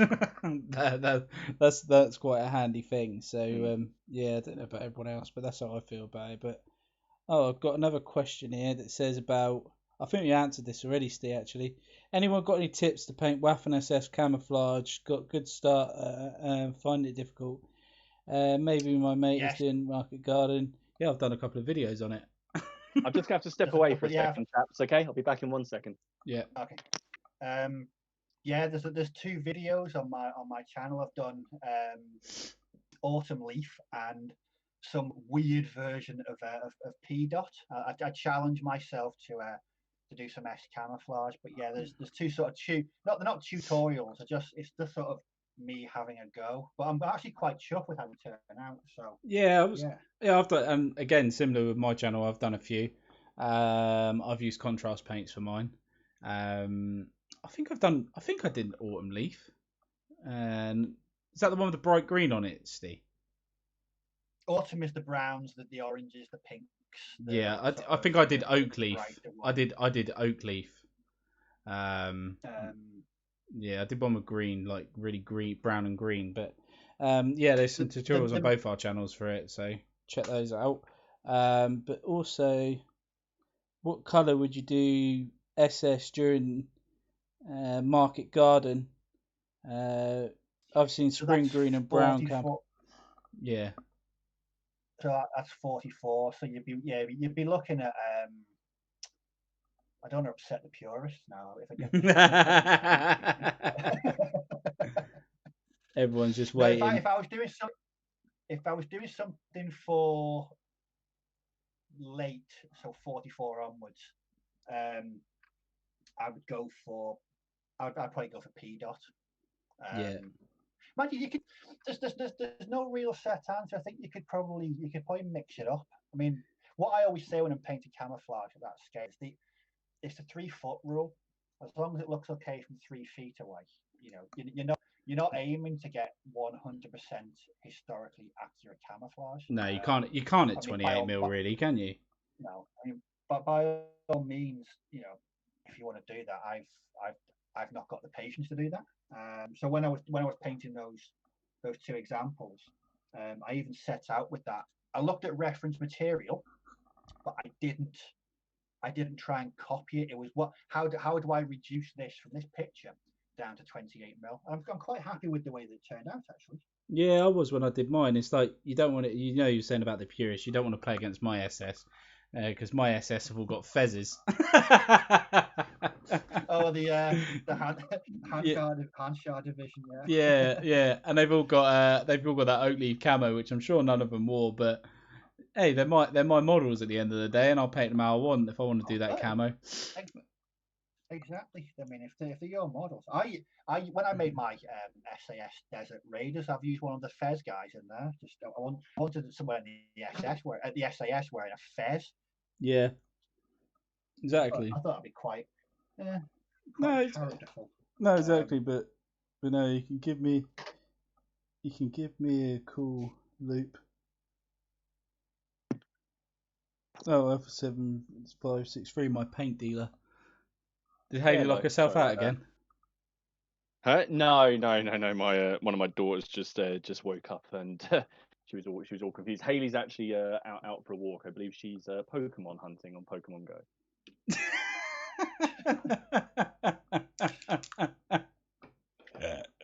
Oh, love it. Oh dear, but yeah, no, it's God, what's the time anyway? Oh, it's 9:30. Jesus, time's cracking on, isn't it? That has flown. Yeah, time has flown again. What a surprise. Have you? What was it? Have you guys got any other things you want to really discuss tonight? So we make sure we get them in. I've got one. Yeah, Just go a on. quick one. Yeah, go Um, washes. Yep. What? I asked this because for years, I have been a disciple of Agrak Earthshade. Yes. To a point where if I've not got any, I can't paint. Oh dear. But because because during the lockdown, Agrak became like trying to get hen's teeth. You couldn't find it anywhere around here. I, as a sort of stopgap, picked up Army Painter Strong Tone as a sort of to buy me over until I can get my next thing of Agrax. Yeah. I like it. Good, isn't it? I didn't think I would use. I didn't think I'd use anything outside of Agrat Earthshade, but I'm using this on me Germans, and it works just as well. Yeah. It literally is just as good as Agrat. But is there what's your go-to wash? Use it over khaki. Try it over khaki. It looks even better. Does it really? Right. Yeah, it does look really good. Really good. It's really hard for me actually now because I've got the Army Painter complete set. I've got all of their tones now, and I've been going through and trying them out. I've got a lot of the GW tones as well, and I do like their dark tone. That Army Painter do compared to Known Oil. Known Oil's got its place if I want something a bit thinner. But if I want to slather it on a historical miniature like these medievals, I'm going in with dark tone. I've used both, and I do prefer it. And I was like you, Steve. I always thought I would be like GW till I die when it comes to washes, because that's what everyone says. But I do actually really like the Army Painter stuff, because they've got strong tone, soft tone, light tone. So they've got different shades of brown for washes, which is even cooler. And I think there's how many's here? Let me just count them. 2, 4, 6, 8, 10. I think there's 11, and that's their complete range. Wow. So there's 11 washes. Wow. I mean, you can get it in a box for about 20 quid. I mean, I once this has run out, I was just going to go back to Agrak, but this I'm very much sold on, and it smells nice as well. Yeah, it does. It tastes nice as well. That's the best part. It tastes. I tell you what, it doesn't taste nice. Vallejo burnt umber. I got a mouthful No. last week. It's decidedly unpleasant.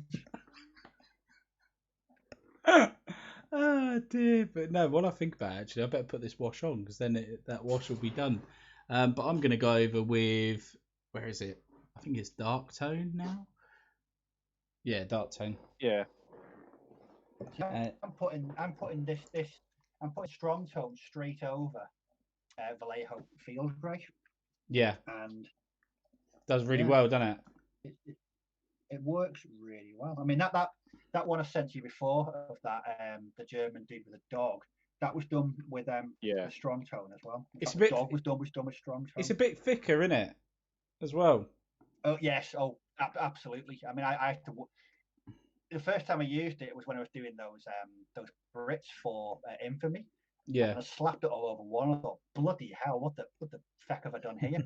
So I had to. I kind of watered it down and brushed it over. But since then, for every 4 drops, I use a blob of water as well to bring it down slightly. Yeah. Right. But I'm trying to find a quick shade. I do a mixture medium, quick shade mixture medium. I've got that. Yeah, I've got it. I'm just putting some in now because these paints are quite dark that I've put on anyway, so I don't want to completely darken it.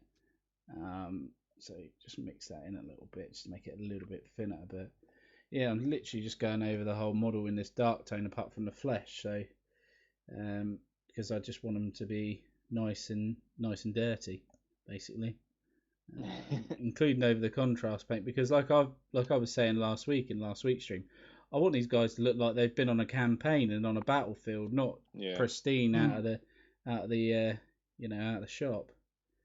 I don't think I have a go-to wash, like a final wash. I mean, Agrax Earthshade for certain things. I use Agrax Earthshade when I'm painting white.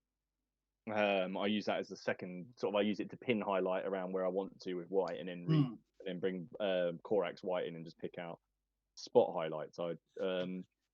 I tend to use quite a lot of the contrast paints as washes. Yeah. Yeah. So and because there's a greater variety, I can thin those and mix them up as I want to. I've got strong tone, and I use that probably just as much. For Napoleonic, I use more oil. I use a lot of non-oil, especially on French, because there's a lot of blues and grey. I can imagine. So I use non-oil a lot. And that's just because that was for a time thing. I just wanted to find a quick way to just knock them out fast. I even did everything. Everything got a coat of non-oil. Face, skin, everything. And then I just pick out details really quickly. But yeah, I don't know. I'd say something, strong tone, Agrax would probably be, I was going to say, if you were going to have one wash in a kit, you were going to put some paint together, I'd say, Agrax. Yeah, Agrax. It's weird you mentioned the Napoleonics. I was having a conversation with a guy on Twitter a couple of weeks back, and we're both talking about Napoleonics. And the Napoleonics I painted, they were bright and shiny, and but his were sort of drab and dull and covered in mud. And I much prefer that version of Napoleonics than the one I did. That's what I tend to do. Yeah. It's more realistic as well. People weren't going to have white trousers a very long and muddy battlefield. Yeah, I mean, I just wasn't confident enough to do it like that. I mean, it's kind of the on parade look, isn't it? And and you're thinking, well, how often would that actually have been a thing? I mean, these guys you might quite like these ones. So these are the Warlord. These are Prussian Landwehr, and I love these because these guys, some of these guys are wearing sandals or they've got holes in their boots, but these have got like a really worn kind of like look to them. They've kind of just got lots of sort of wear and tear, and some of them, look, they've just got holes and bandages, so they're perfect. There's no you can't even make them look good like they're on parade. They were just given like a smock and a rifle and go, there's the enemy, go that way. Go that way, yeah. No, it is a good wash, isn't it? It is Definitely. Nice wash. Again, it's everyone to their own flavour, isn't it? But I found with my historical stuff, I tend to use the army painter stuff a little bit more. My fantasy stuff, I tend to stick with the Games Workshop sort of brand washes. Don't know why. It's a good question though, Steve. Definitely. Yeah. Especially with these Perry miniatures, mate. They've got a lot. Go on. Sorry, mate. I was going to say another one I use is Athonian camo shade. Oh, that stuff's god for camo. When I was painting my Australians, I just painted the uniform and just splashed that. And do you know what? Sometimes you get an effect and you think, bloody hell, that looks fantastic. Yeah, that's what I did with my my Australians. It just so simple. It was just Russian uniform green and Athonian camo shade. And you just so good. I was like, I think some kind of, I don't know. So what were we saying before, Kevin? No, that's right, mate. I was just saying. I said about historicals. I tend to use that, the army pack stuff and the other stuff. And now I've completely forgotten. No, completely forgot. It's gone. It's weird actually because I've got a load of the purple washes, blue washes, greens, orange, reds. I've got loads from Games Workshop. I've probably got most of their wash range. But I've found now it's like I'm going to put a wash on these guys. I'm not going to go back in and highlight any of the uniform. I'm just going to go back in and just do some of like the strap, maybe just go over that quick coat, and then maybe some of the linen on where he's tying it up, but I won't go back over the clothing because it's going to be grimy to me. So what's the point of painting over it again? I just want it to be dirty. I'm not going to bother, and I'm kind of liking this new attitude to painting of lazy painting, and it looks good still. But I remember what I was going to say. I was going to say with these Perrys, it's really these Perry minis have got a lot of detail. Like the archers' uniforms, you can see like all the actual lines, the individual crease lines, and the army painter stuff really sits in those well. Yeah. Really does sit in them really well, and they are good for washes, these models. And it's just I'm happy to be finally getting some wash on these archers. They're not hard to paint. But after you've painted like 10 of them now, different colours and things like that, you just want to get them done and just get something a bit more simpler, like the men at arms. They're so much easier. They're just so quick. They are. I couldn't believe how fast you can actually paint them. I know. I mean, I've nearly done 10 tonight while we're really sort of chatting. Yeah. Wow. Is that picking out the details as well? Yeah.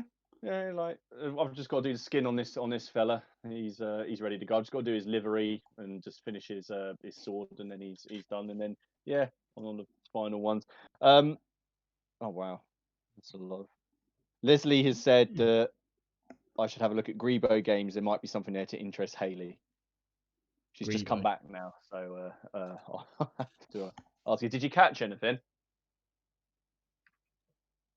Yes, apparently, and then some swear words. And she hasn't been in the bin, she hasn't been tidying up the bins again, has she? No, not this time.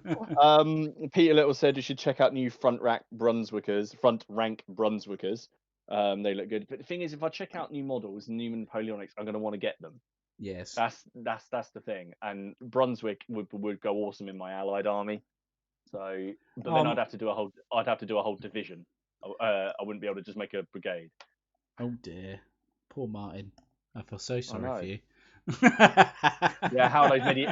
As you paint those medievals, enjoy that. Yeah.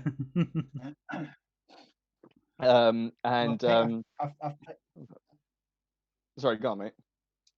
Oh no, I've managed to paint my sniper team up to from nothing to the wash, and happy with them. I'm quite chuffed. I'm definitely turning to metal miniatures. I don't know. I can see a change in the force here.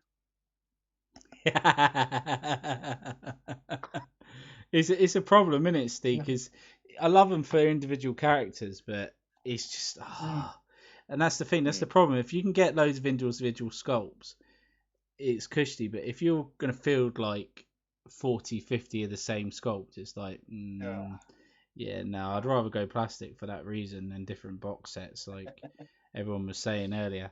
But it's like with these archers, and how I said in my Men at Arms video, right?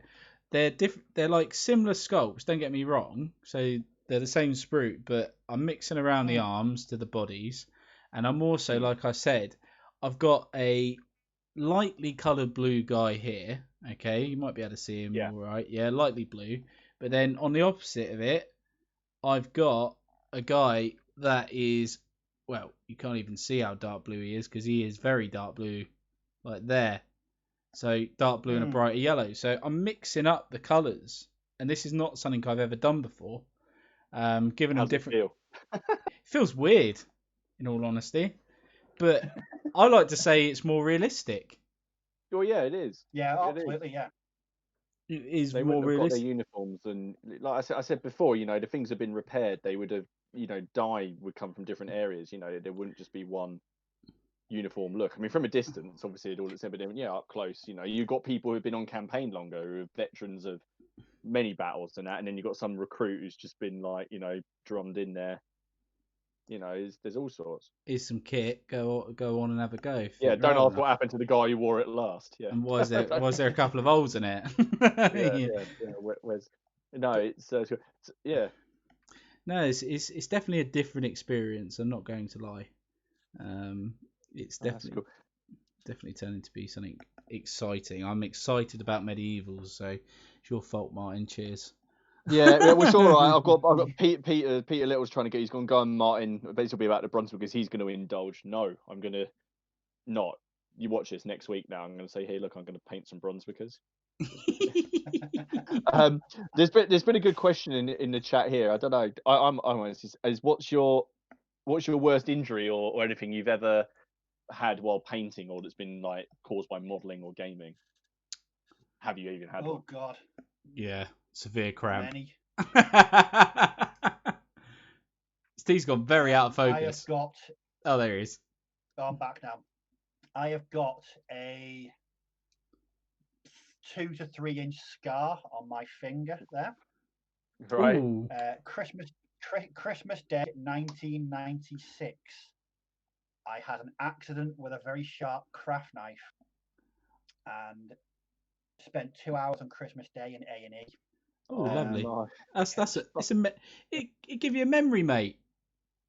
Oh, it was one of those. It was so deep. It didn't bleed for about 20 seconds. Oh dear. All right. So it took that long for the blood to come to the surface. It was just. I could see inside it. It was just. Oh God. Oh. But when I got to A&E and the guy saw me, he said, "I don't know how you've done it, but you've missed everything vital. All you've done is cut through flesh. You've hit no veins, no tendons, no anything." So just put a couple of sutures on it, and I was back home after 2 hours. A bit lucky. What else is there? Trying to think. I got microsol in my eye. That bloody hurt. Oh shit! Yeah, just normal. Yeah, it was. I don't imagine it's that poisonous, but it stung for about. Yeah, I bet it did. I mean, it's the usual, nicks and cuts, and I'm generally quite an accident-prone person, so I'm actually quite surprised I've not had as many modelling injuries as I actually have. Yeah. I tend to get a lot. Anyone else got any? Yeah, I tend to get a lot of like cramp and leg issues because I sit down for so long and don't realise. Oh, right. Okay. So I've got to get up and walk about because, mate, I've done a 12-hour painting session and not left my desk. Not even realised. I was putting my worst one is was when I was putting together my fire and sword miniatures, and they all come with the wire lances. You can get wire spears, for stuff. And they are, like I said, they are very rigid. And now that went all the way through the soft meat of my hand. And it did not bend, so I will review them and say yes, they are really strong. But what I can say is he won't forgive me for doing this, but my brother-in-law, this made me laugh though. That makes me a horrible person. But he was he's into gaming as well, and he was sticking something together, and he had the really, really thick super glue that sets. I mean, it's not even super glue. It's for bonding. I don't know, planes together or something. I don't know. It's the stuff that bonds in about 3 seconds.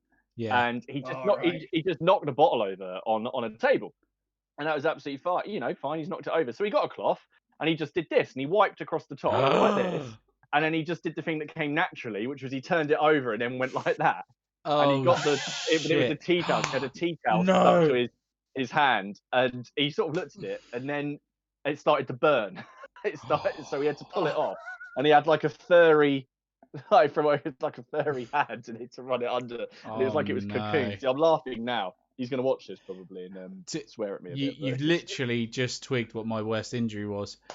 If you watch Melder Train Shooters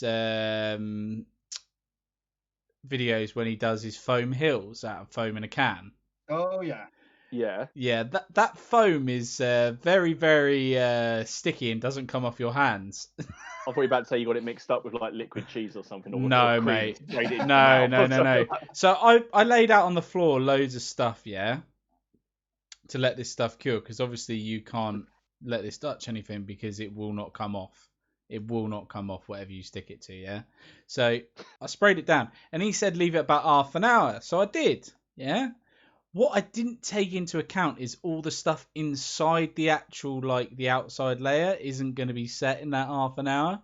So I picked it up and put my hand right through it. And I literally had this foam stuff all over my hand. And it wouldn't come off. It took like 2 weeks to get every bit off. And it left this horrible, horrible, sticky texture everywhere. And I had to peel it off. I literally peeled the skin off of my hands to get it off. Nice. Yeah, it's not great. If you ever use that stuff, wear gloves. My God, I wondered why it came with a packet of gloves, and I was thinking, what is this with gloves? And like a typical man, I was like, I'm not reading the instructions. Mel was all right; he wasn't wearing gloves. No, wear gloves. If you ever use that stuff, foam in a can, oh my God, it is. Yeah, that sounds pretty horrific to me, mate. Really horrific. Yeah, sorry, I'm laughing, but yes, that's possible. You should Google it. Go on YouTube and type in like the expandable foam on your hands. Just Google it. I used everything, mate. I used Dettol. I used pure acetone alcohol. I put my hands in like isopropanol to try and get it to peel off. Do you know the stuff that you get from like the mold remover? Do you know like mold remover? Yeah. Tried that. Oh, Wouldn't do it. My hands were burning.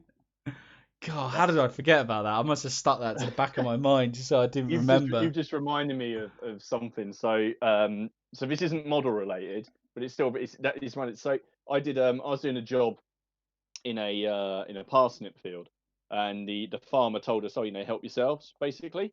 Yeah. Retrospectively, I think he might not have been the farmer.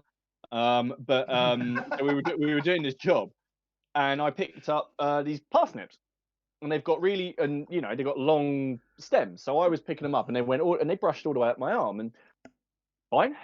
Did the job, and then the next day I was looking at my arm, going, my arms are really, really itchy. I wonder what that is. And I looked down, and they were going red. And I was like, I wonder if he's sprayed something on these plants or whatever. And bearing in mind, I just turned them into soup and eaten them as well, and dished them out to like my family. And then over the next few days, my hands and my arms came up in blisters and burns, like 2nd degree burns, like blisters. They were all the way down my arm.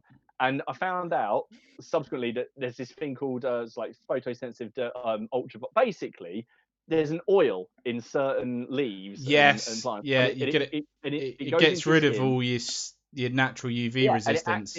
And then UV light goes in there and it burns you, and it's ridiculous. And there's a picture of me at a wedding at that weekend, and I got my hands all mummified because I picked a parsnip. Yeah, there's that, and there's also by rivers. It's like this special like pondweed stuff, and if you brush up against that shit, you just you literally go home instantly, and you don't piss about with it. But that's what's it called, herbology or some crap. But yeah, I know exactly what you mean, Martin. I've never done it, but I know a couple of the plants to look out for, and they're on like my walk and I'll stuff never do like it that. again. No, I didn't know parsnips did it, mate. I never knew parsnips did it. Now, but I have to. That's my regular when I'm doing the risk assessments at work. Look, don't pick parsnips. Don't. I don't understand why this stuff hasn't been weaponized. I don't get it.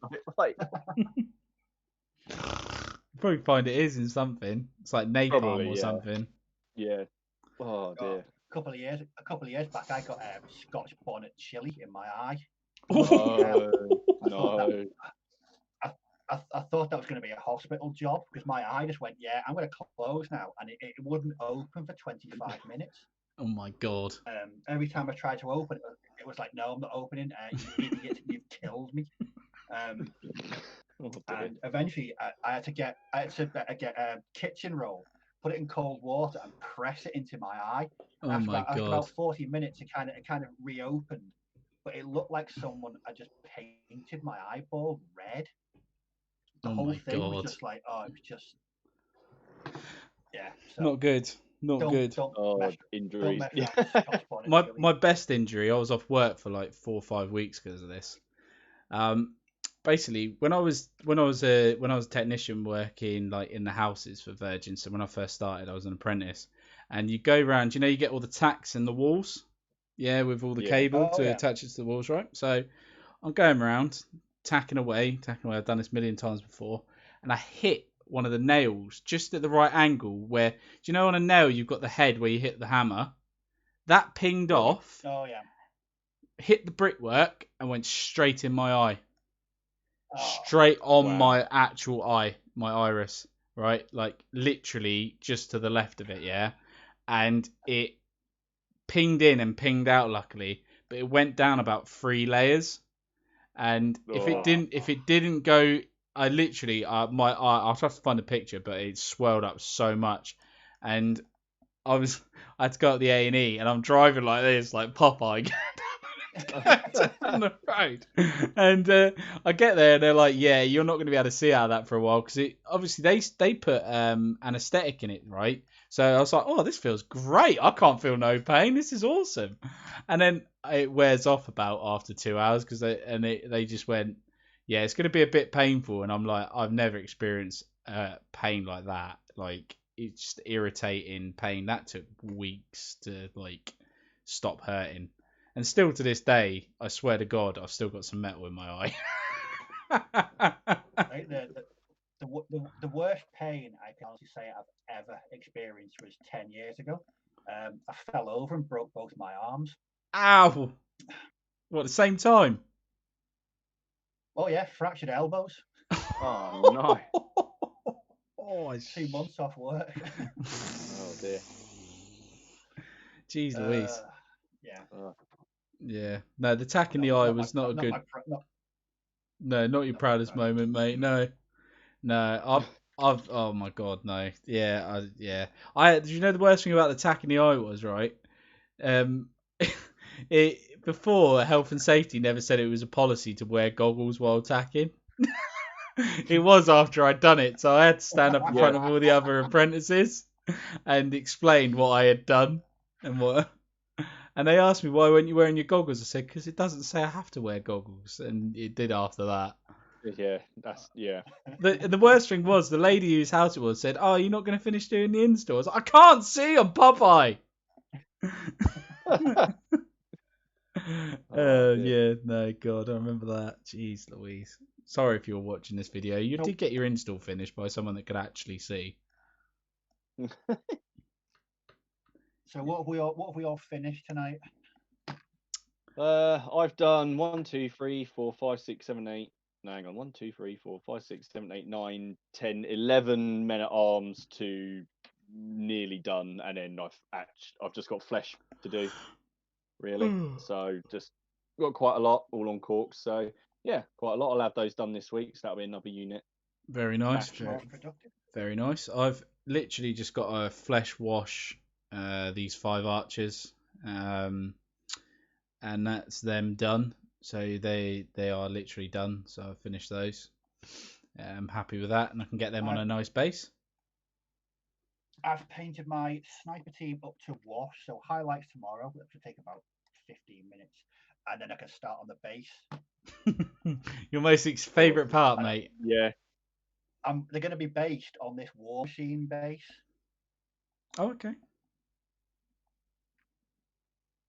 Something a bit bigger, yeah. Well, no, on top of that's going cork, so it's going to be quite big. But I'm thinking of putting them in a building. I'm not quite sure yet. Ooh. That'd be cool. The only problem is they've got those metal base things on them. Oh, I the pudding know they do plastic to go straight on. Yeah. So that one I did today with the dude with the dog.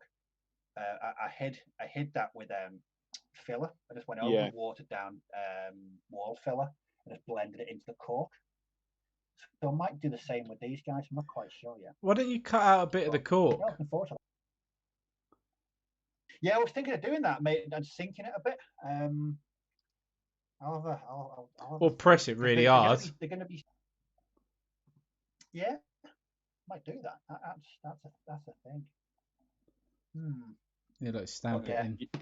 You've got to. Always look forward to getting the facing done. Yeah, that's it.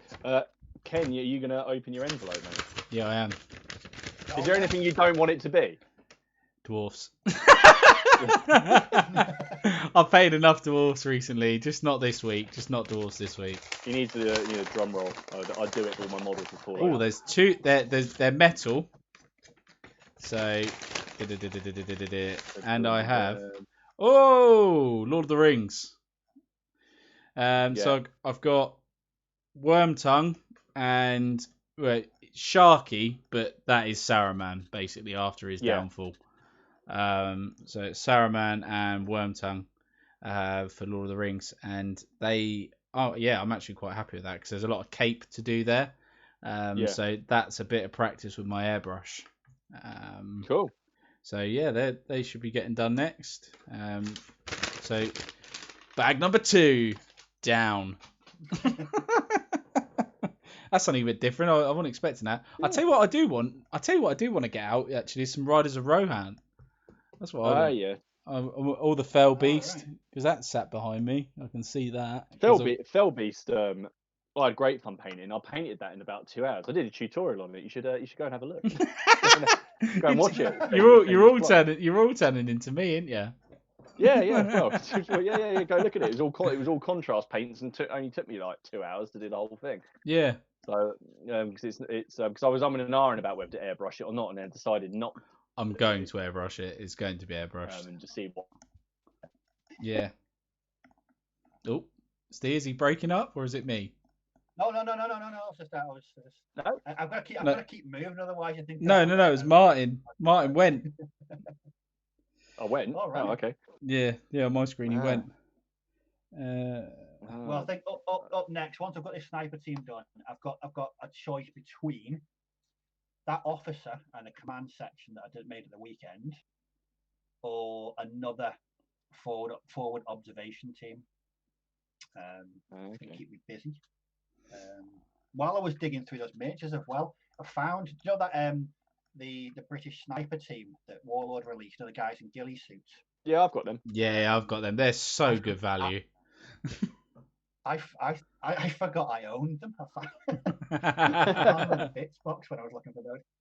So they've been primed and base coated tonight. So I think I'll do them sometime later this week. They're so quick. Because what I want to do is once I want to paint up these as quick as I can to do a kind of follow-up video to that video of the weekend where I was actually showing what I've done. I think it'd be a nice contrast. Actually showing what they look like now they're finished. Yeah, definitely. Definitely. No, that's it. Well, Dom's just appeared. Is he? See you later, Dom. We're finishing now. Yeah. He's just said, "Nice job, best show ever. Please, you got rid of that other Muppet."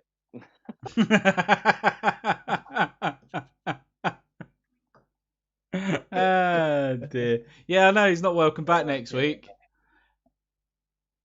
But no. Well, guys, thanks very much for tuning into the old Plastic Crack podcast this week. Dom's back next week, and I am on call, so I may get called out, which is joys, as I probably will do. You never know. But thanks very much, guys, and we will see you again next week. And Martin, you have to click end stream, Martin. Yeah, I know. I'll work that out now.